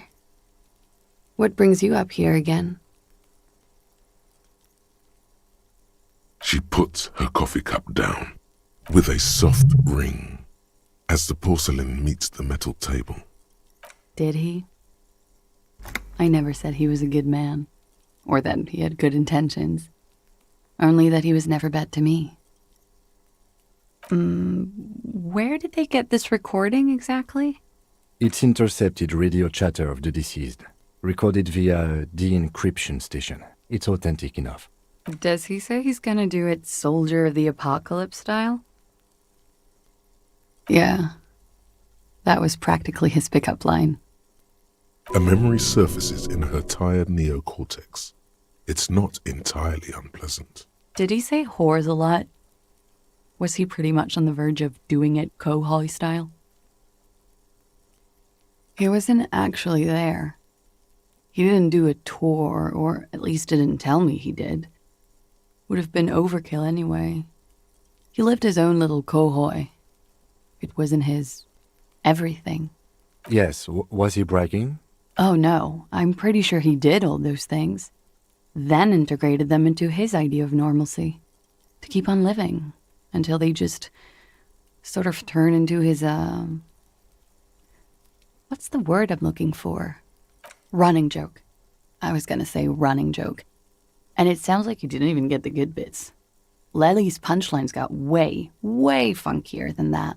He was like the Seminese conflict, the Kohoi massacre, and the 36 famine in Yezud all rolled into one person, then cast in Orani ceramic armor, which he wore in bed and in the shower. Afraid of what? That tape the Hardy Boys recorded? Your mother probably never told you this, but girls are evil. Had I the physical robustness and social support, I'd be in Kohoi. I would be tearing it up Soldier of the Apocalypse style. She wouldn't. She doesn't have the full Hoy in her. Did he tell you he had actually done any of those things? Here in Martinez, I mean? No. We were too busy laying waste to our own nervous systems to direct any of the fury outward. He seemed happy, I guess. At ease. As much as a man like him could be. Thank you for clearing that up, miss. Whenever you're ready. I'm interested to hear what Titus Hardy has to say now. She takes a very small sip of her coffee and smiles. Like, for example, his name? Actually, officer, I didn't know his name. I just called him Lely. A nickname? I guess. He came from Lelystad. It's short for that. And it was his army name, apparently. He said his real name wasn't his. I tried to pry it out of him, but it was no use. Lelystad. That's a good start. We have a few questions you can help us with. A few things a field autopsy alone can't answer. The young woman cranes her neck, trying to catch a glimpse of the page the lieutenant passed to you. On it is a list of autopsy observations recorded neatly in blue ink. In Oranje, officer. It's, I think municipality is the term. A nowhere town there. You were almost right, officer. That means his race was Occidental, not Mondial. I'll update the form. Yes. We were compatriots. Did that bring you together? No. He was too old for that. And from another part of Oranjenrek. I didn't even understand his accent. What brought us together wasn't Oranje. It was bad habits. Sex, alcohol, speed, probably also sildenafil, and violence. He was 42. 42? Are you sure? I would have had him above 50. He had many scars that made him appear older. But no. We even celebrated his birthday, like, some weeks ago. It was a funny 2 days. He had little reason to lie to me. We were slightly off then. Thank you for clearing it up. A miss. Blue. Light blue. They were like little blue galaxies, you know? It was strange, seeing those eyes in his fucked up face. Pardon the swearing. I do him an injustice. He wasn't ugly. And he had a beautiful, soft voice. Very surprising, what with all the scarring. It was quite something, watching him speak. He had a combat wound on his chin and mouth? Yes. Severe. It made him look like half his face was cracking away in some strange smile. That and those eyes. Ah, yes. His hair, if you can remember? It was light brown, almost blonde. He darkened it with brilliantine, made it oily. Not nice to stroke. I couldn't convince him to leave it alone. Oh, that. It was a map of his life and the places he visited as a soldier. It was mostly for showing off to chicks, though. How? Imagine him lying in bed. Freakish musculature laid out on the sheets. Scarred, of course. Tattooed. The sheets are dirty for some reason. He's smoking and drinking, of course. And his chest and shoulders and arms are studded with stars. Tens, hundreds of them. Maybe even thousands.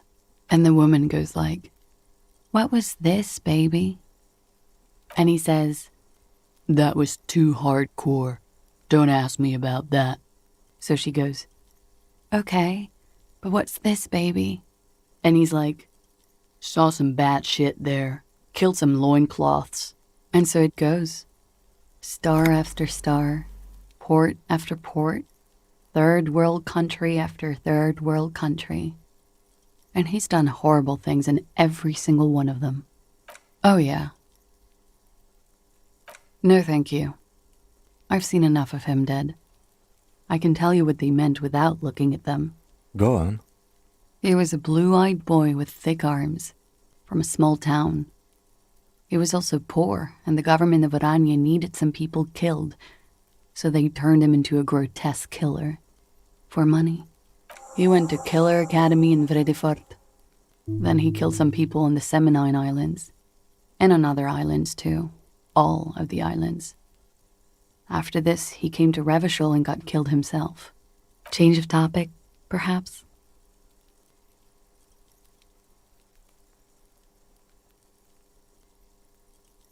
Is the Union communist? They're a couple of shades pinker than that, no? Social Democrats? They're not hardcore in that way, is what I'm trying to say. What are we talking about anyway? This politics shit is a lot in the morning. Is it even morning? I think she's just tired.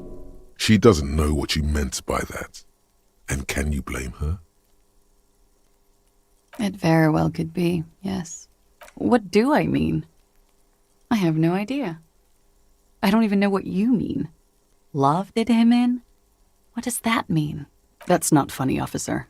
Her voice is like a slash through the air. Her shoulders tense up. The lieutenant blinks. His expression does not change. All right, let's see where this is going. Cool. All right. Coolly, gracefully, she pours herself more coffee.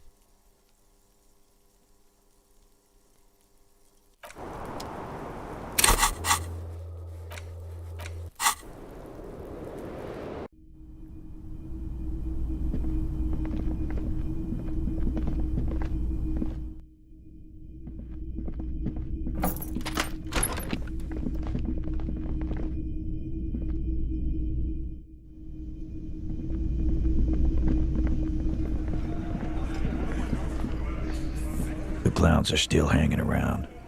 What is it now?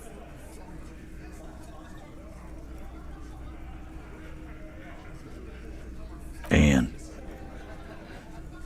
that fucking fucker. You're the worst cops in Revachol. I gave you gold on that tape. Fucking fuckity fucker. And what did she say then? That it's fine. People are supposed to be like that.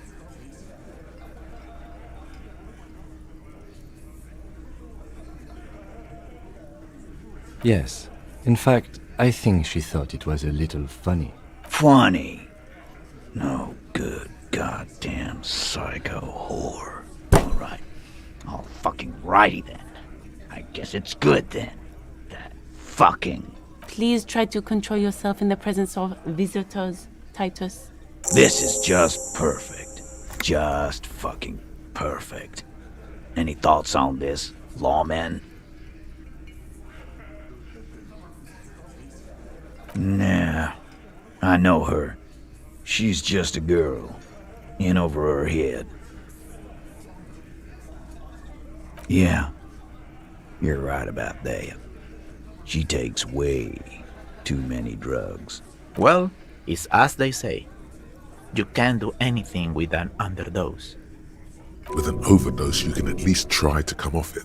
Take a bath, do breathing exercises, get medical attention as necessary. With an underdose, you're just you. Yeah, but I mean, she has an actual drug problem. Not like you. Not like us. I don't think I've ever seen her sober. Yeah, maybe. That is a possibility. I already told you. We fucking hanged him. The man is slowing down. Looks like a bad blood sugar crash. He can't keep track of all the variables anymore. Come on, Titus. We know you didn't hang him. He was shot. I know you're tired. So am I. Why don't you just... You know what? I am tired. I'm tired of you and the whore upstairs. Next time you see her, tell her Titus said, "Fuck on!" This is the petulant rage of someone who's at the end of their wits. That lying, scamming. We're done. This is over. You understand? Your little investigation is over. Yeah. On the floor, beer drips out of the can into a small puddle. No one does anything about it. What is this quiet funeral shit? All we need is some beers in us. Bartender, 20 beers for the Dock Workers Union. Why do we make it 40, huh? Why do we make it 100 beers? You're not loud enough. 100 beers? Now we're talking. Hoppity hop over here, cafeteria manager. The window might be closing. The more beers they get in them, the less cooperative they will be.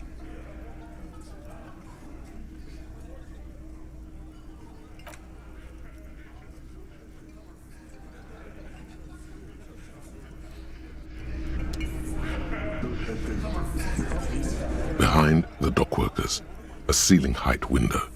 The hawthorn branches scrape the glass like bony fingers. There's a yellow ribbon tied to one of the branches, light yellow, faded with time. A tiny splash of color in the blackness of the thicket, hanging from it, a bronze key. Huh?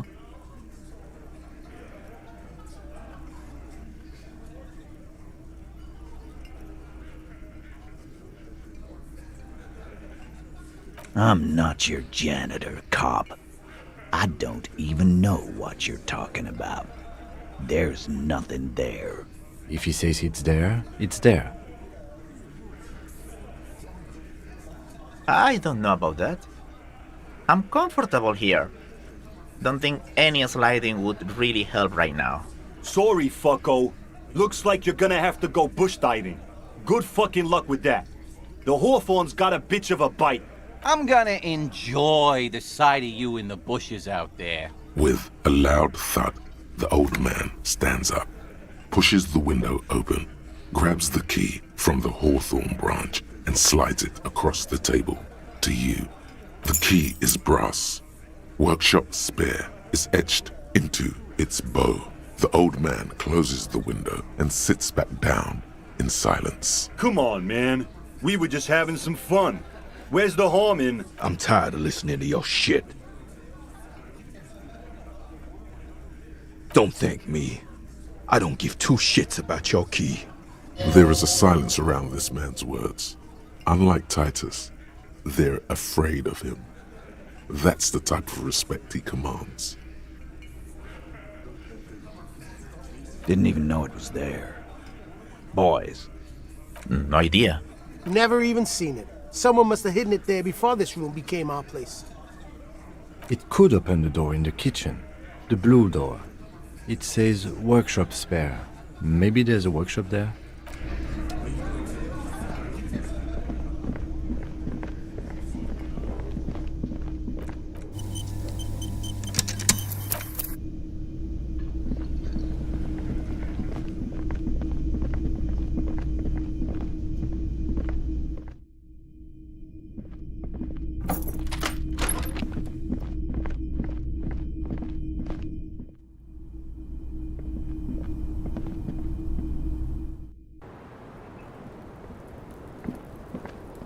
Hello, officer. What brings you up here again?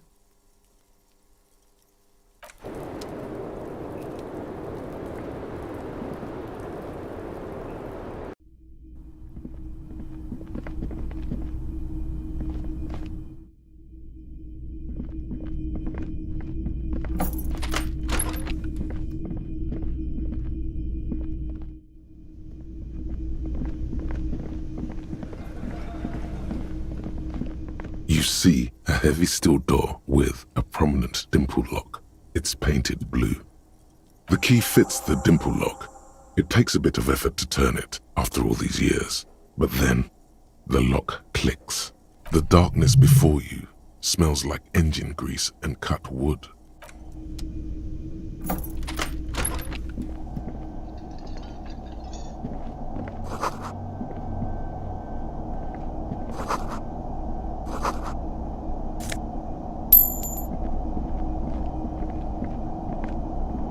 Over there, in the corner, not just any pinball machine. This is the pinnacle of pinball. Cornelius Gordy and the Mountain Goats. It's lit. You can't wait to get your hands on it. The pinball machine. Gordy's Goats. A classic. A little. Ah, great. Cornelius Gordy and the Mountain Goats reads the golden lettering on top of the back box. There's a small column of text underneath. The machine is coin-operated. Get the game on, Fingerboy. Those flippers are ready. Above the painting of a mustached man climbing a hill, a column reads, inspired by the legend of Cornelius Gordy, taken on the world's tallest peak, Corpus Muindi. The Mesk legend holds that when the nation is in danger, heroic Gordy shall return and save his people. The theme of the game is to explore Gordy's climb through the perspective of goats and to ascend to the top of the mountain in a time of trouble. The peak of the mountain is at the top of the playfield. All the balls have small goat icons on them and represent the goats as they race up and down the mountain.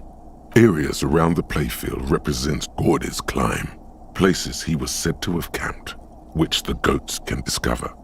Get them to the summit. Indeed, think of them as balls. It takes a while to get into a rhythm, but pretty soon you're able to keep 3 goat-faced balls in play with relative ease. Go, go, Fingerboy. I feel sorry for the goats. If they only knew the kind of guy old Cornelius really was. The kind of a guy who uses the word savages a lot when recounting his travels. A masked nationalist. An avid huntsman too. He was often photographed in his dining hall, surrounded by wall-mounted hunting trophies from every continent. He also hit his wife and kids, other people's kids too, sometimes pets. Hateful little man. That's what they should have turned into a pinball game. But you seem to be having fun. Your game is definitely improving.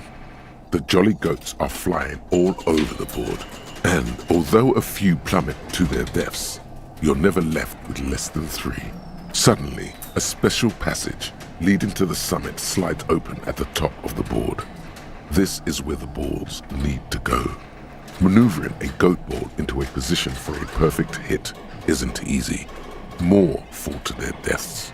But finally, the opportunity presents itself. One of them gets through. Tiny hammer shatters something inside the machine. Something blasts.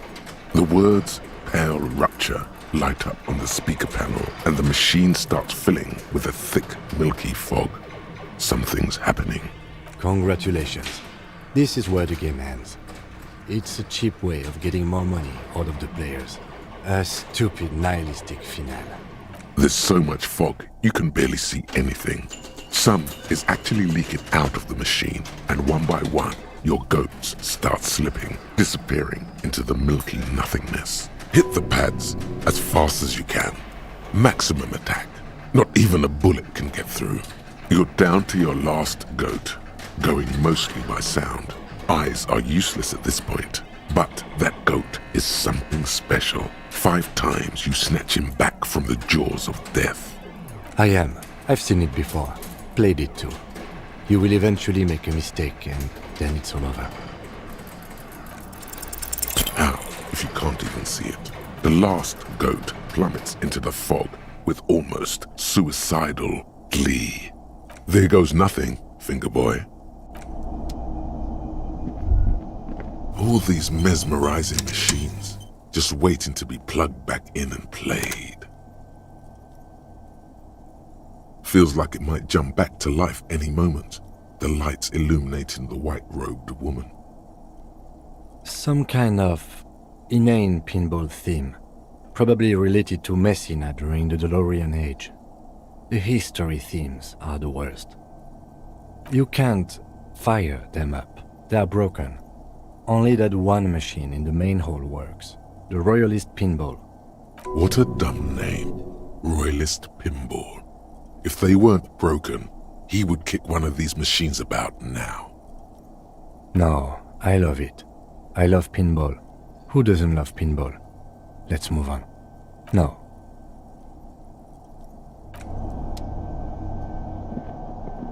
This small elevator is dimly lit by a bulb that's been glowing for ages. The latticed cage is open, inviting you to step inside. Smells of nougat and sweat. Your head brushes up against the ceiling. There is a control panel to your right, and just enough room for 2 people to fit in.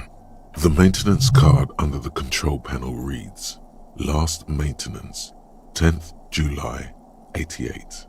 There are large rectangular buttons, monter, descend, and an international call for emergency assistance.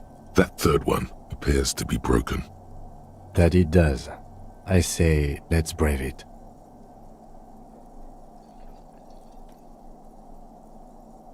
At the end of the last century. Look on the bright side. If it fails, we will only sustain minor injuries. I'm talking 3, maybe 4 months in the hospital. Maximum 5. Seems like a small freight elevator for transporting machinery. For that, it's pretty quaint.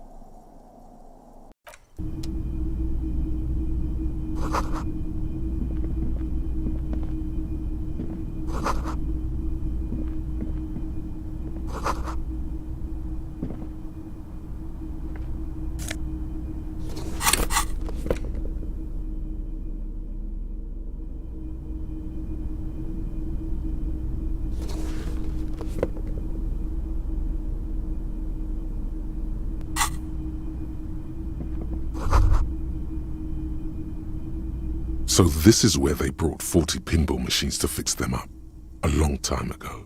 Everything is covered with dust now. The lieutenant looks around the dusty, crowded room, inspecting the tools on the shelf. At some point, 20 years ago, 15 maybe, before pinball went out of vogue. Looks like it. I'm guessing Martinez North 22 used to be a pinball arcade before it became a hostel. There are machines left over. A creak. Some dust falls off a shelf. Downstairs in the hall, next to the main door. One of them even works. I've seen one of the Hearties bang away at it. Remember the dice maker? Then that means... Ah, yes, as the novelty dice makers said. This has absolutely nothing to do with the case, I'm sure. But I do like a nice little connection. But then it went bankrupt. Your skin crawls from making the connection. If that's true, then our cafeteria manager is not going to like it. We should tell him what we found up here, omitting that suspicion. He does not appear to be the kind of man who likes his establishment to be part of a neighborhood ghost story about bankruptcy. You clearly see footprints in the downy carpet of dust covering the workshop floor. Jackpot! These, unlike everything else here, are new. 3 weeks maximum from the dust coverage. It could easily have been 1 week too. You know, officer, it was a stereo investigation after all. It has now converged with our main investigation, adding a new fact to consider. Large prints, most likely made by Boots. The size is hard to determine. Sole could be bigger than Vamp. The soles have left a pattern, uniform, horizontal lines. One person has been here. They've gone back and forth. The tips point both ways. The size looks about the same, actually. They're not the same shoe, but they could be the same person. Between that and that. No, These little horizontal lines are different. They look custom-made to me. Or some kind of foreign print. Hard to say. Still a boot, though. Everything around you is quiet. The prints crisscross the workshop floor.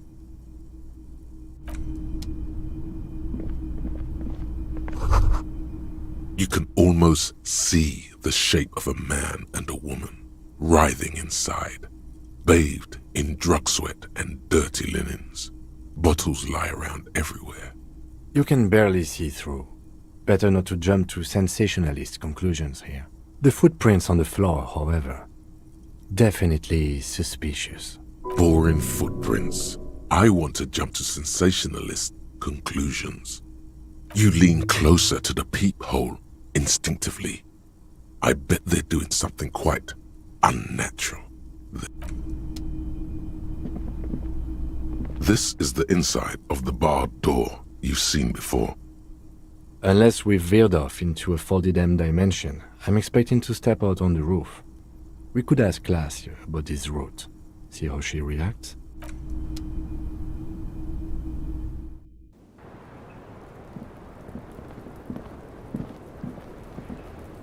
Hello, officer. What brings you up here again?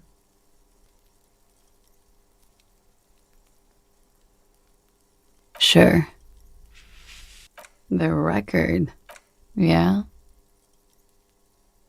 I did not. Mystery solved then. I kept wondering where it led.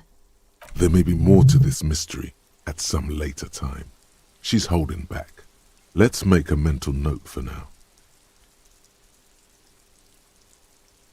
A peephole? You mean like a hole in the wall? Yes, looking into your bedroom, miss. Okay. A jitter of fear and disgust moves through her body, beginning from her shoulders and ending in her hips. The cigarette tastes foul to her now. Do you think this is somehow connected to me? Okay. Do you have any way of knowing how long it has been there? Unfortunately, no. But if I were to guess, long enough. The perforation is under the bookshelf on your wall. It should not be hard to cover with some tape. Shit. I don't know. Maybe I'll be fucking covering it up with a lot of tape, that's for sure. Was there anything else back there? Huh. This isn't good. She's straight as a stick, suddenly. She feels like quarry, encircled.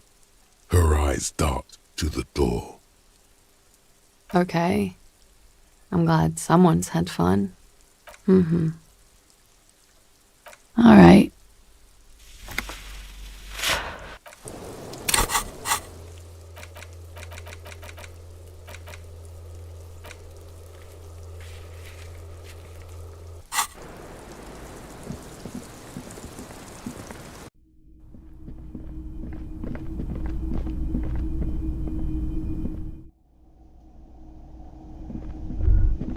Master Investigator, you just can't keep yourself away from locked and hidden places, can you? Attaboy, the world's secrets were made for you. They wait patiently for you to uncover them.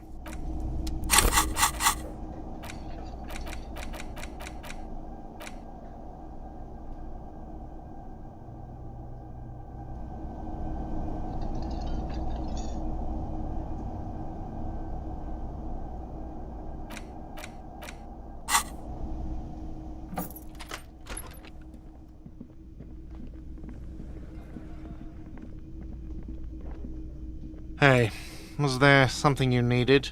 Another thing. Great. I love those. Why? No, fuck it. I don't want to know. I don't want to know why these degenerates do what they do. I thought we had one good guest in the building. Yeah, well, she's not a guest, is she? Anyway, I'll forward that woman her bill and be done with it. Now, was there anything else? Oh, okay, well, I did hear you make noise back there, so good for you. He's really holding himself back here. It takes a lot of willpower not to ask. Obviously, he's been wanting to know what's behind the door. Okay, what is back there? Ha! I knew it. I've always wondered where those machines by the door came from, and they told me there was some kind of pinball thing here too. I knew it. Were there any back there? In working order, I mean. No, I was just wondering if you found pinball machines there.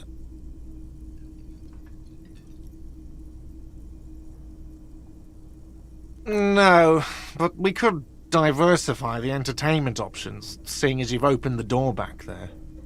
The machine we have in the corner now is broken. It wouldn't hurt to get a little life in here. Other than the hellish karaoke machine. That one's always causing trouble. Sounds like he cares about the place.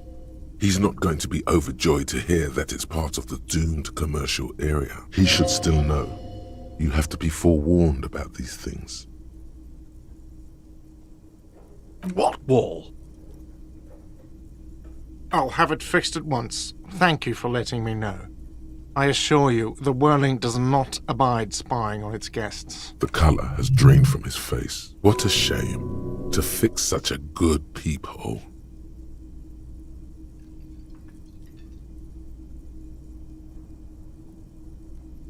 Thank you. I'll patch it up personally. Was there something else about the establishment? I hope what? Why would you say that? We're at a completely different address from that whole thing. So he knows of the doomed commercial area and its address. He's thought about this. I've been working here for a long time, and that intercom has never been used by the Whirling.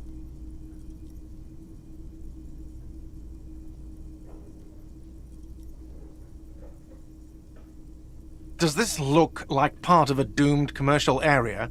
This pre-revolutionary tilework? These high ceilings? The nice rooms? Well, most of the rooms. For 14 years, man. That's how long I've worked here. I've kept this place up through hail and through sleet. Fuck me, if some doom ghost... Yeah, it's slowly growing on me again. It's beautiful in its own way, especially for this neighborhood. I've been trying to keep it that way, even if it is part of the damn doomed commercial area. I don't place much stock in the curse and so on, but the label frightens the clientele. Who wants to stay at a doomed hostel? Everything's doomed enough without that. Some real estate management company, they never come around here, just collect money from afar. Honestly, I think some money laundering might be involved. Well, it sure as hell wasn't the real estate company. It was you? You look surprised. What? It's a great name, I know. Cafeteria managers come up with great names too. It's from a song. Hail, Holy Queen, by the Ateniers. Hail, Holy Queen of the Sea. You're whirling in rags, you're vast and you're sad. Good pick. Luck has got nothing to do with it. I need to think about where I'm going to place those pinballs. I have a feeling they're going to help. So, if you didn't have anything else to tell me about my establishment, can we, wrap it up? Yes?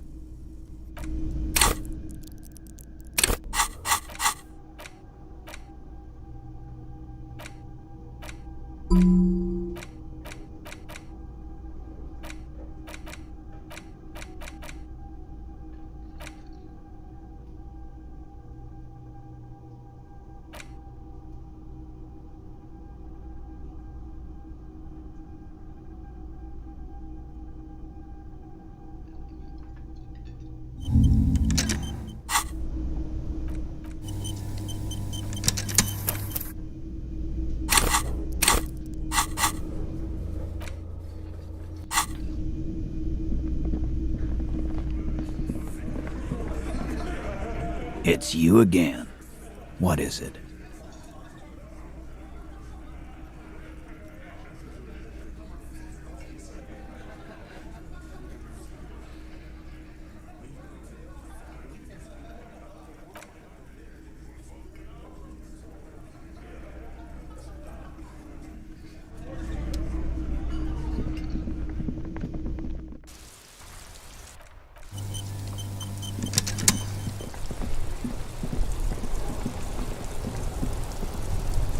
Stuck in the rain in a traffic jam, man.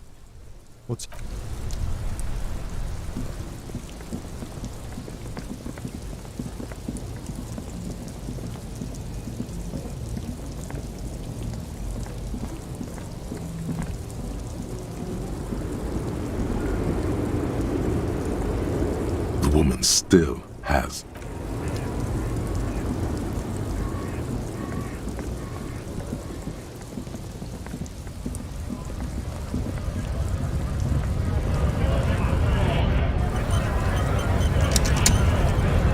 Right to work! What's it to you? Am I a suspect? Done no crimes. I only fight for the rights of people. We're all workers, right? Workers stick together. Came from the eminent domain in Jamrock. Worked at Territorial. Ring a bell? Uh-huh. It was a long time ago.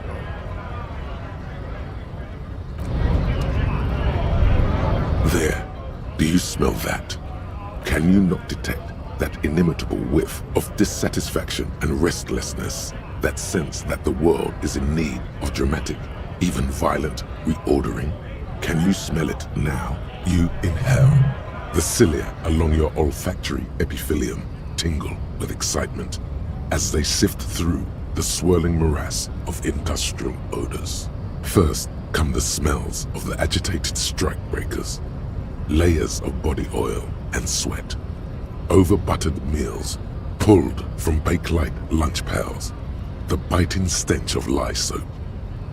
And then there's the slowly oxidizing metal gates. The scent of stale grease emanating from every crack.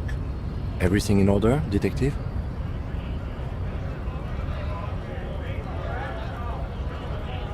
You're smelling for... You know what? I'll just leave you to it. Carry on, detective. The lieutenant lacks your highly developed political olfactory cortex. The reek of communism is undeniable, and it's coming from that railing right there. Yes, now's your chance to establish contact. But be easy about it. Communists have been known to charge when startled.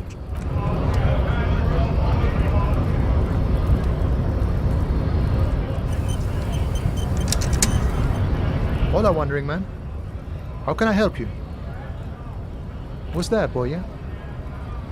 Now's your chance. Remember, communists are notoriously skittish, so it's best to insinuate your way in. Have you tried a butcher shop? Could be coming from one of the jam lorries. Cargo's been sitting out for a while. Okay, maybe it's time to abandon the subtle approach. Ah, now I see. Can't say I'm surprised. You seem to take your communism seriously. Not a bad thing, mind you.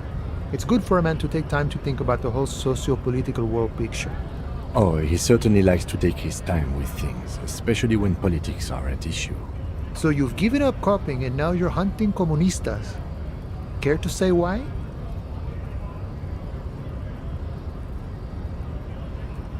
Oh, I see. I wish I could help.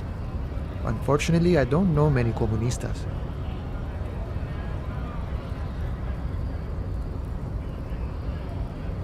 Maybe, maybe not. Either way, I'm not institutional. A man's got to blaze his own trail, in my book. Blazing his own trail, being his own man. Not exactly your typical communist spiel.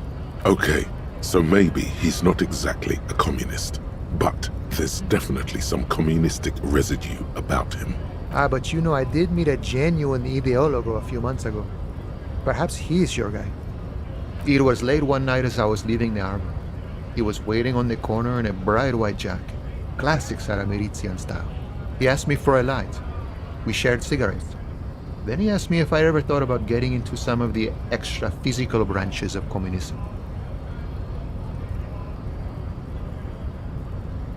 The same thing I always tell people who try to press some claim on me. I said, every boyadero rides alone. I couldn't tell you. Once I declined his offer, we finished our cigarettes and he disappeared back into the night. Just before he melted into the shadows, he turned to me and said, "Remember Dobrava and Abadanais." And then he was gone. I don't know. Guess not everyone remembers.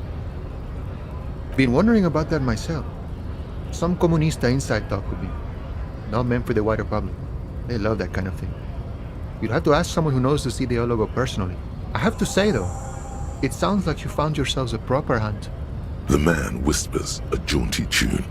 A coastal breeze ruffles his hair.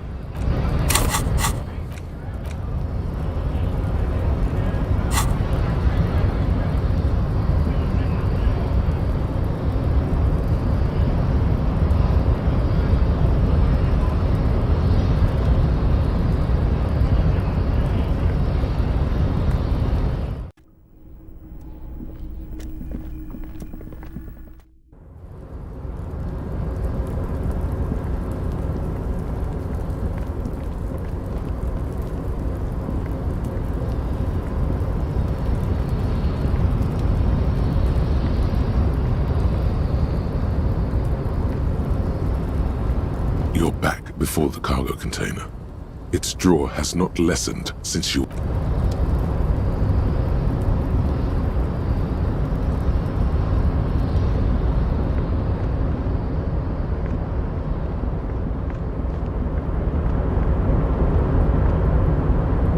Oh, hey, mister.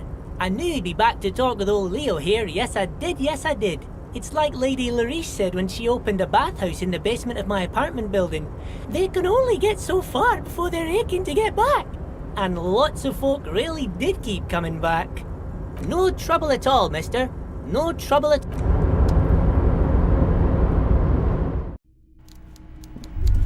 Yes, of course. Now we're on the right track. It smells like we're getting crates and pallets calling to mind.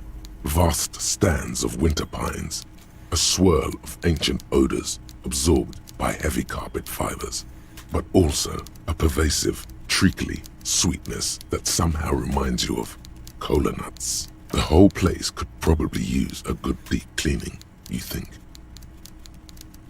Well, smelling much communism around the Union Bassist office? Meanwhile, Everard Clare clatters away on his typewriter, willfully indifferent to your presence.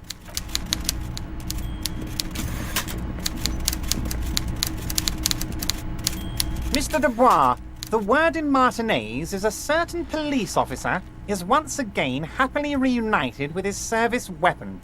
Congratulations, my friend. I prefer my police officers old-fashioned like that, with a gun. You can do so many things with a gun that you can't do without one. Now, what can I help you with? My. She's quite the looker, Harry. You can't imagine how pleased I am the two of you are reunited. Tell me, was it difficult to convince the pigs to give it up? I knew you could handle it. I know my special policeman. Anyway, I'm glad you're all right and armed again, Harry. Now, what can Everard Clare do for you? Mr. Dubois, really? Do I look like a man who has time for underground communists? I'm as above ground as it gets. He's got you there. You've got to be 10 or 12 meters up, at least. That's all you're going to get out of him, it appears. Now, was there anything else you wish to discuss today?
Inside, you see a set of steering levers, a radio microphone, a pull-out toolbox, and the soft glow of the fuel preheater gauge.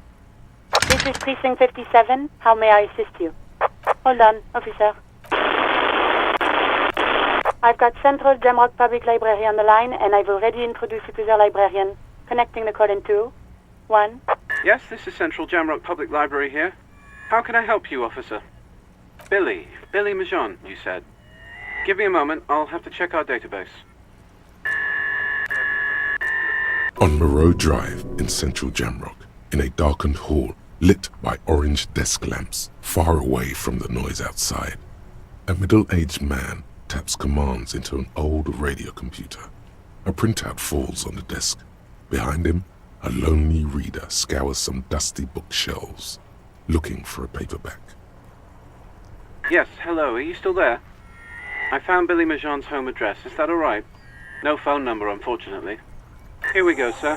Rue de Saint-Ghislain, 33B, apartment number 20. It's in Martinez, I believe. Capeside Apartments, it says. That's all. That's where the smoker on the balcony lives, isn't it? It says here that they returned their last book just a few days ago, but I wasn't at work that day. Marie? Marie? Do you remember a reader named Billy Majon? They returned a Thibault book the other day. Maurice, what? A woman yells. Then, yes, okay. If it was the police, Yes, it was my colleague Marie. She said that it was Billy's husband who returned the book. He also asked for this new sci-fi release, Lowe's Radio City 87, but we don't have it yet. Marie knows Billy. She's been working here longer than me. Sometimes her husband returns some books for her. Sorry, no. Marie only knows him by sight. Marie! She said it was an older man, and that she's pretty sure he'd had a drink or two the last time she saw him. 1 second. Sorry, Marie wasn't really paying any attention to that. Happy we could help. Goodbye, officer. Anything else you need from me? 57th, over and out. in the cabin you see a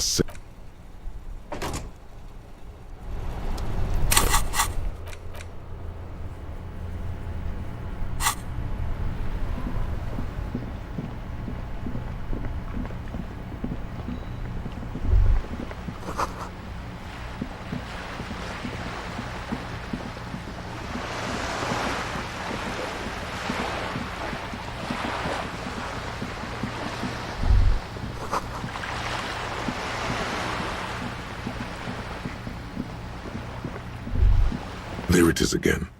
There's a spectral scent haunting this pair, no doubt. And it smells like sea brine mostly. Because it's a pair. Years of turmoil, of hopes and dreams, ground beneath the inexorable tides of capital. What do you smell? The first thing that strikes you is the overwhelming brine. You imagine yourself underwater. 100-legged arthropod scuttling along the murky silt at the bottom of the sea. But then the unmistakable reek of seagull shit hits you, buoyed along on the air currents. An acrid melody atop mouldering cords of wood rot and heavy fuel oil. Still smelling for communist, detective? Well, I'll be over here when you're finished. What the lieutenant thinks is irrelevant. Your politico-olfactory cortex is lighting up like a holiday display. The scent of communism is overwhelming, and it's coming right from that balcony over there. Certainement, a precocious communist youth, a symbol of a kinder, more hopeful future. Now's your chance to establish contact with your revolutionary brothers and sisters.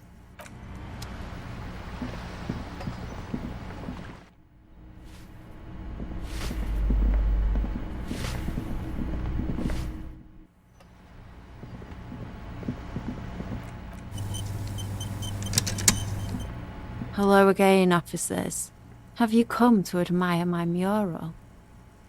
I don't believe it. I've never known those boys to have manners.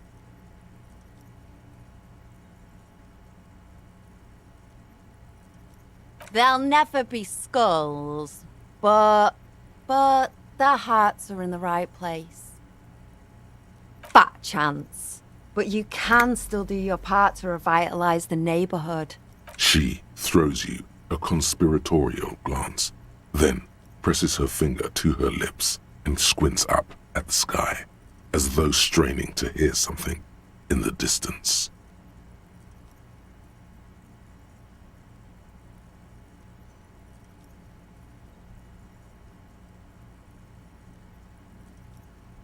Have you noticed the quiet? Every so often, you might hear a gunshot pierce the air somewhere in Jamrock. But in Martinez, no gunshots, no sirens. The people are languishing in boredom and complacency. This place is a sepulchre. We'll paint it red. We bring the raucous, you bring the sirens. And what do you know about politics?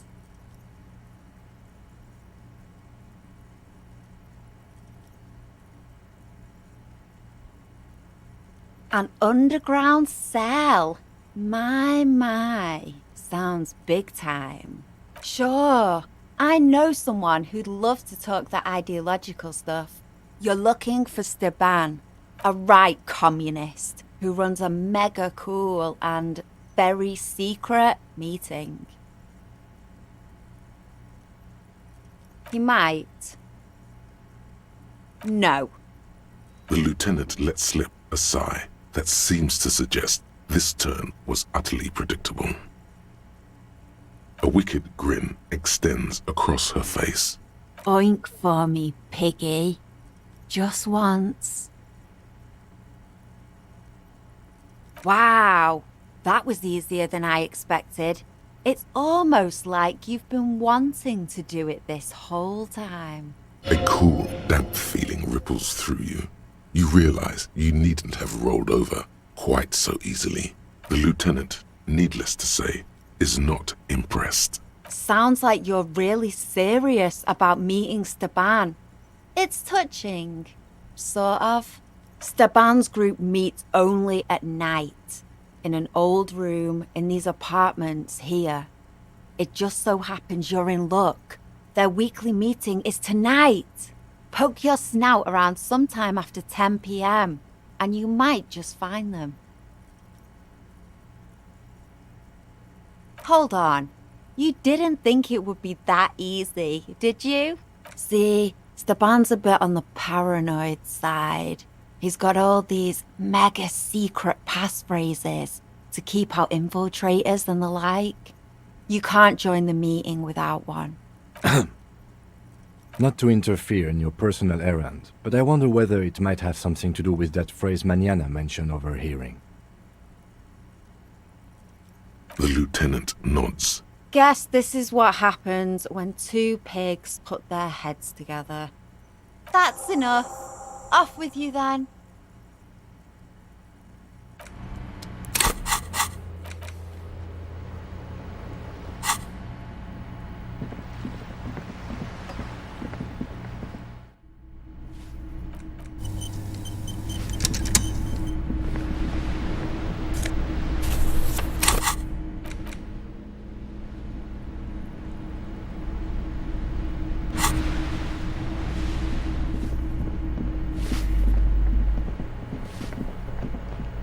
You hear someone walking around in...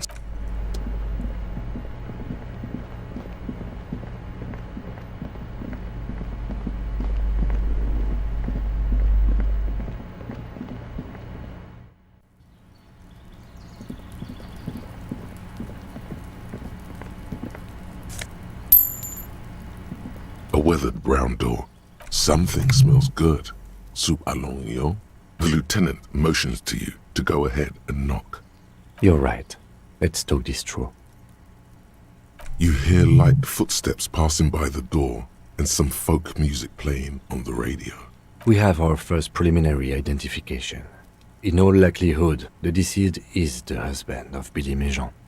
We need to confirm this, as well as deliver the death notification to Billy herself. Now, delivering a death notification is never an easy task. There's a reason why it's often called the most stressful part of our job. This is why it's usually done in pairs. You got this, I'll be monitoring reactions, ready to act if necessary. Dad, just don't say that you know how they feel. You don't. The lieutenant motions towards the door. Hello? Who is it? And someone turns down the radio. He gives you a short, encouraging nod.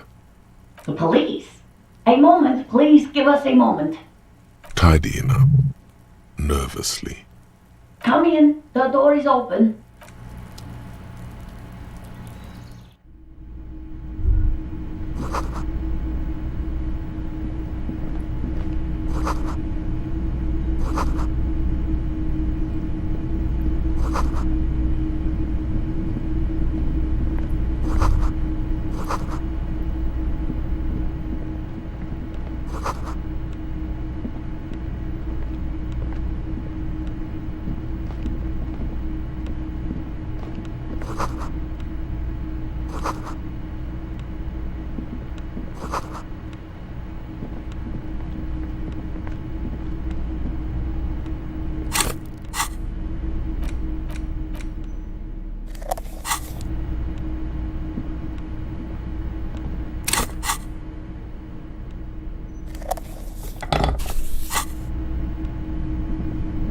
It's you, from the bookstand. Did you come to bring my cockatoo back? I don't think I introduced myself properly. I'm Billy. Would you like something to drink? Tea? Lemonade? We're out of coffee. The lieutenant has taken off his foggy glasses and is busy cleaning them in his handkerchief for now. You're on your own here. Is this about Victor, my husband? Is he in some kind of trouble again? I can come pick him up in the station if that's what. No, this is something much worse. Is he in a hospital? How bad is it? It's like ripping off a bandage. The least painful way is to do it straight away, without stalling. How have I been? You're not here to discuss me. What is this about, officer? People got to eat. What is this about? Why are you suddenly asking me about my cooking? She's afraid, and so are you. It's me, Victor, and the kids here. We have 2 daughters, Jenny and Jolie. Jolie is 16 and Jenny is turning 18 next month. The girls are staying at their friend's place tonight. And Victor is out. She swallows visibly. No. Why? Do you have any news?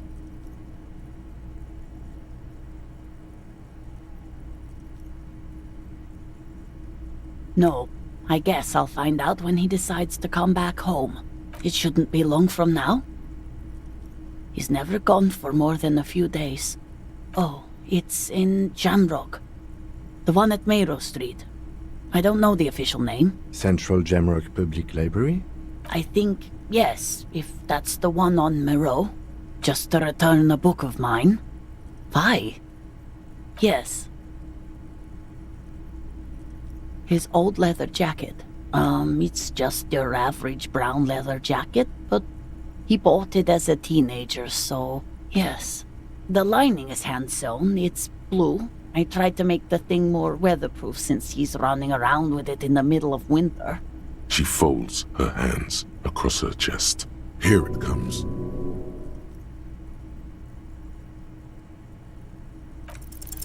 I don't want to. I don't want to do this. Say what? Officer. Too late. You ruined it. Just say it now. Excuse me? What? What did you say? We are very sorry to inform you, but your husband, Victor Méjean, was found dead this morning on the Martinez boardwalk. Oh. Oh. But he was just... I understand that this comes as a huge shock. I want you to know that me and my partner are here for you if you have any questions. We are very sorry for your loss, ma'am. What happened to him? Tell me. And you just found him there? lying in the cold. How long had he been there? She doesn't reply. Her eyes well up with tears as she struggles to keep it together. You hear the clock ticking in the children's room. Is there anyone we could call for you? A friend, a family member, someone who could be here for you? No. I just need to tell my girls. It burns like acid. God, should I call them? Should I tell them to come home? All right, I'll call them. She can't take much more. Her stomach is churning. Soon she will have to go to the bathroom and scream. Just tell me, what do I need to do next? Where is he? Can I see him?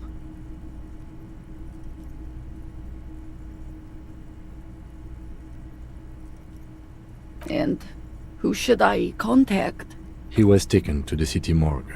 The local coroner will be contacting you shortly to arrange the funeral. Here's his number, in case you want to contact him earlier. Is there anything else that the RCM could do for you? No, I'll call you if something comes up. I'm still a brain condition. Yes, you're a total fucking horror show. Again, if there's anything we could do for you, then don't hesitate to call the RCM, ma'am. She just nods, distant and inconsolable. The bed springs rattle beneath her as she begins to shake. I'll take it from here. Thank you. We should step outside and talk.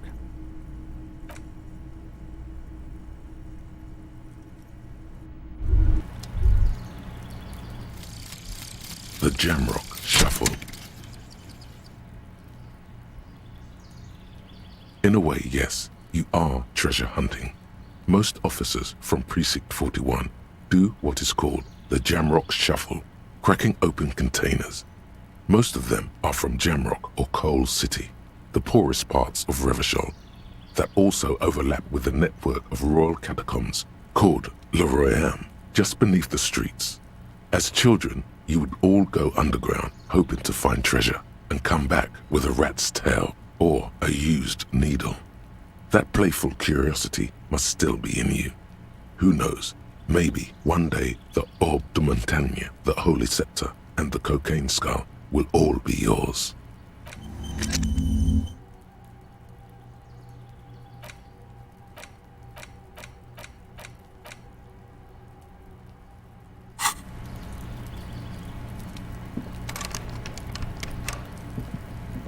So, the death notification. It's all right, don't worry about it. I'll call the station when we're finished with the day, and let them know the name of the deceased. There's not much we can do for them anymore, I'm afraid. That's it. We should get back to our case. There's nothing more we can do here. And, officer, I've seen worse. This wasn't the worst I've seen, okay? Now let's go.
This orange machine is dead still.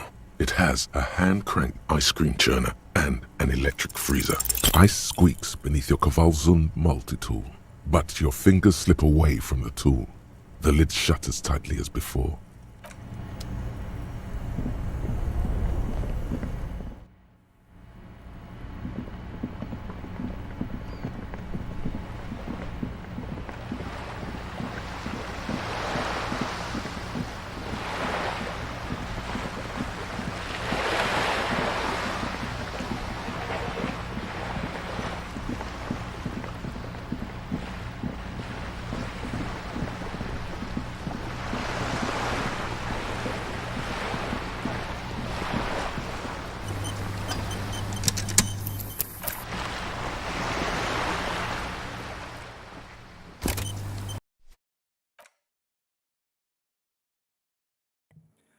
Alright, I think that's all I'm going to play for now. I'll be on a little bit later after I take a small break.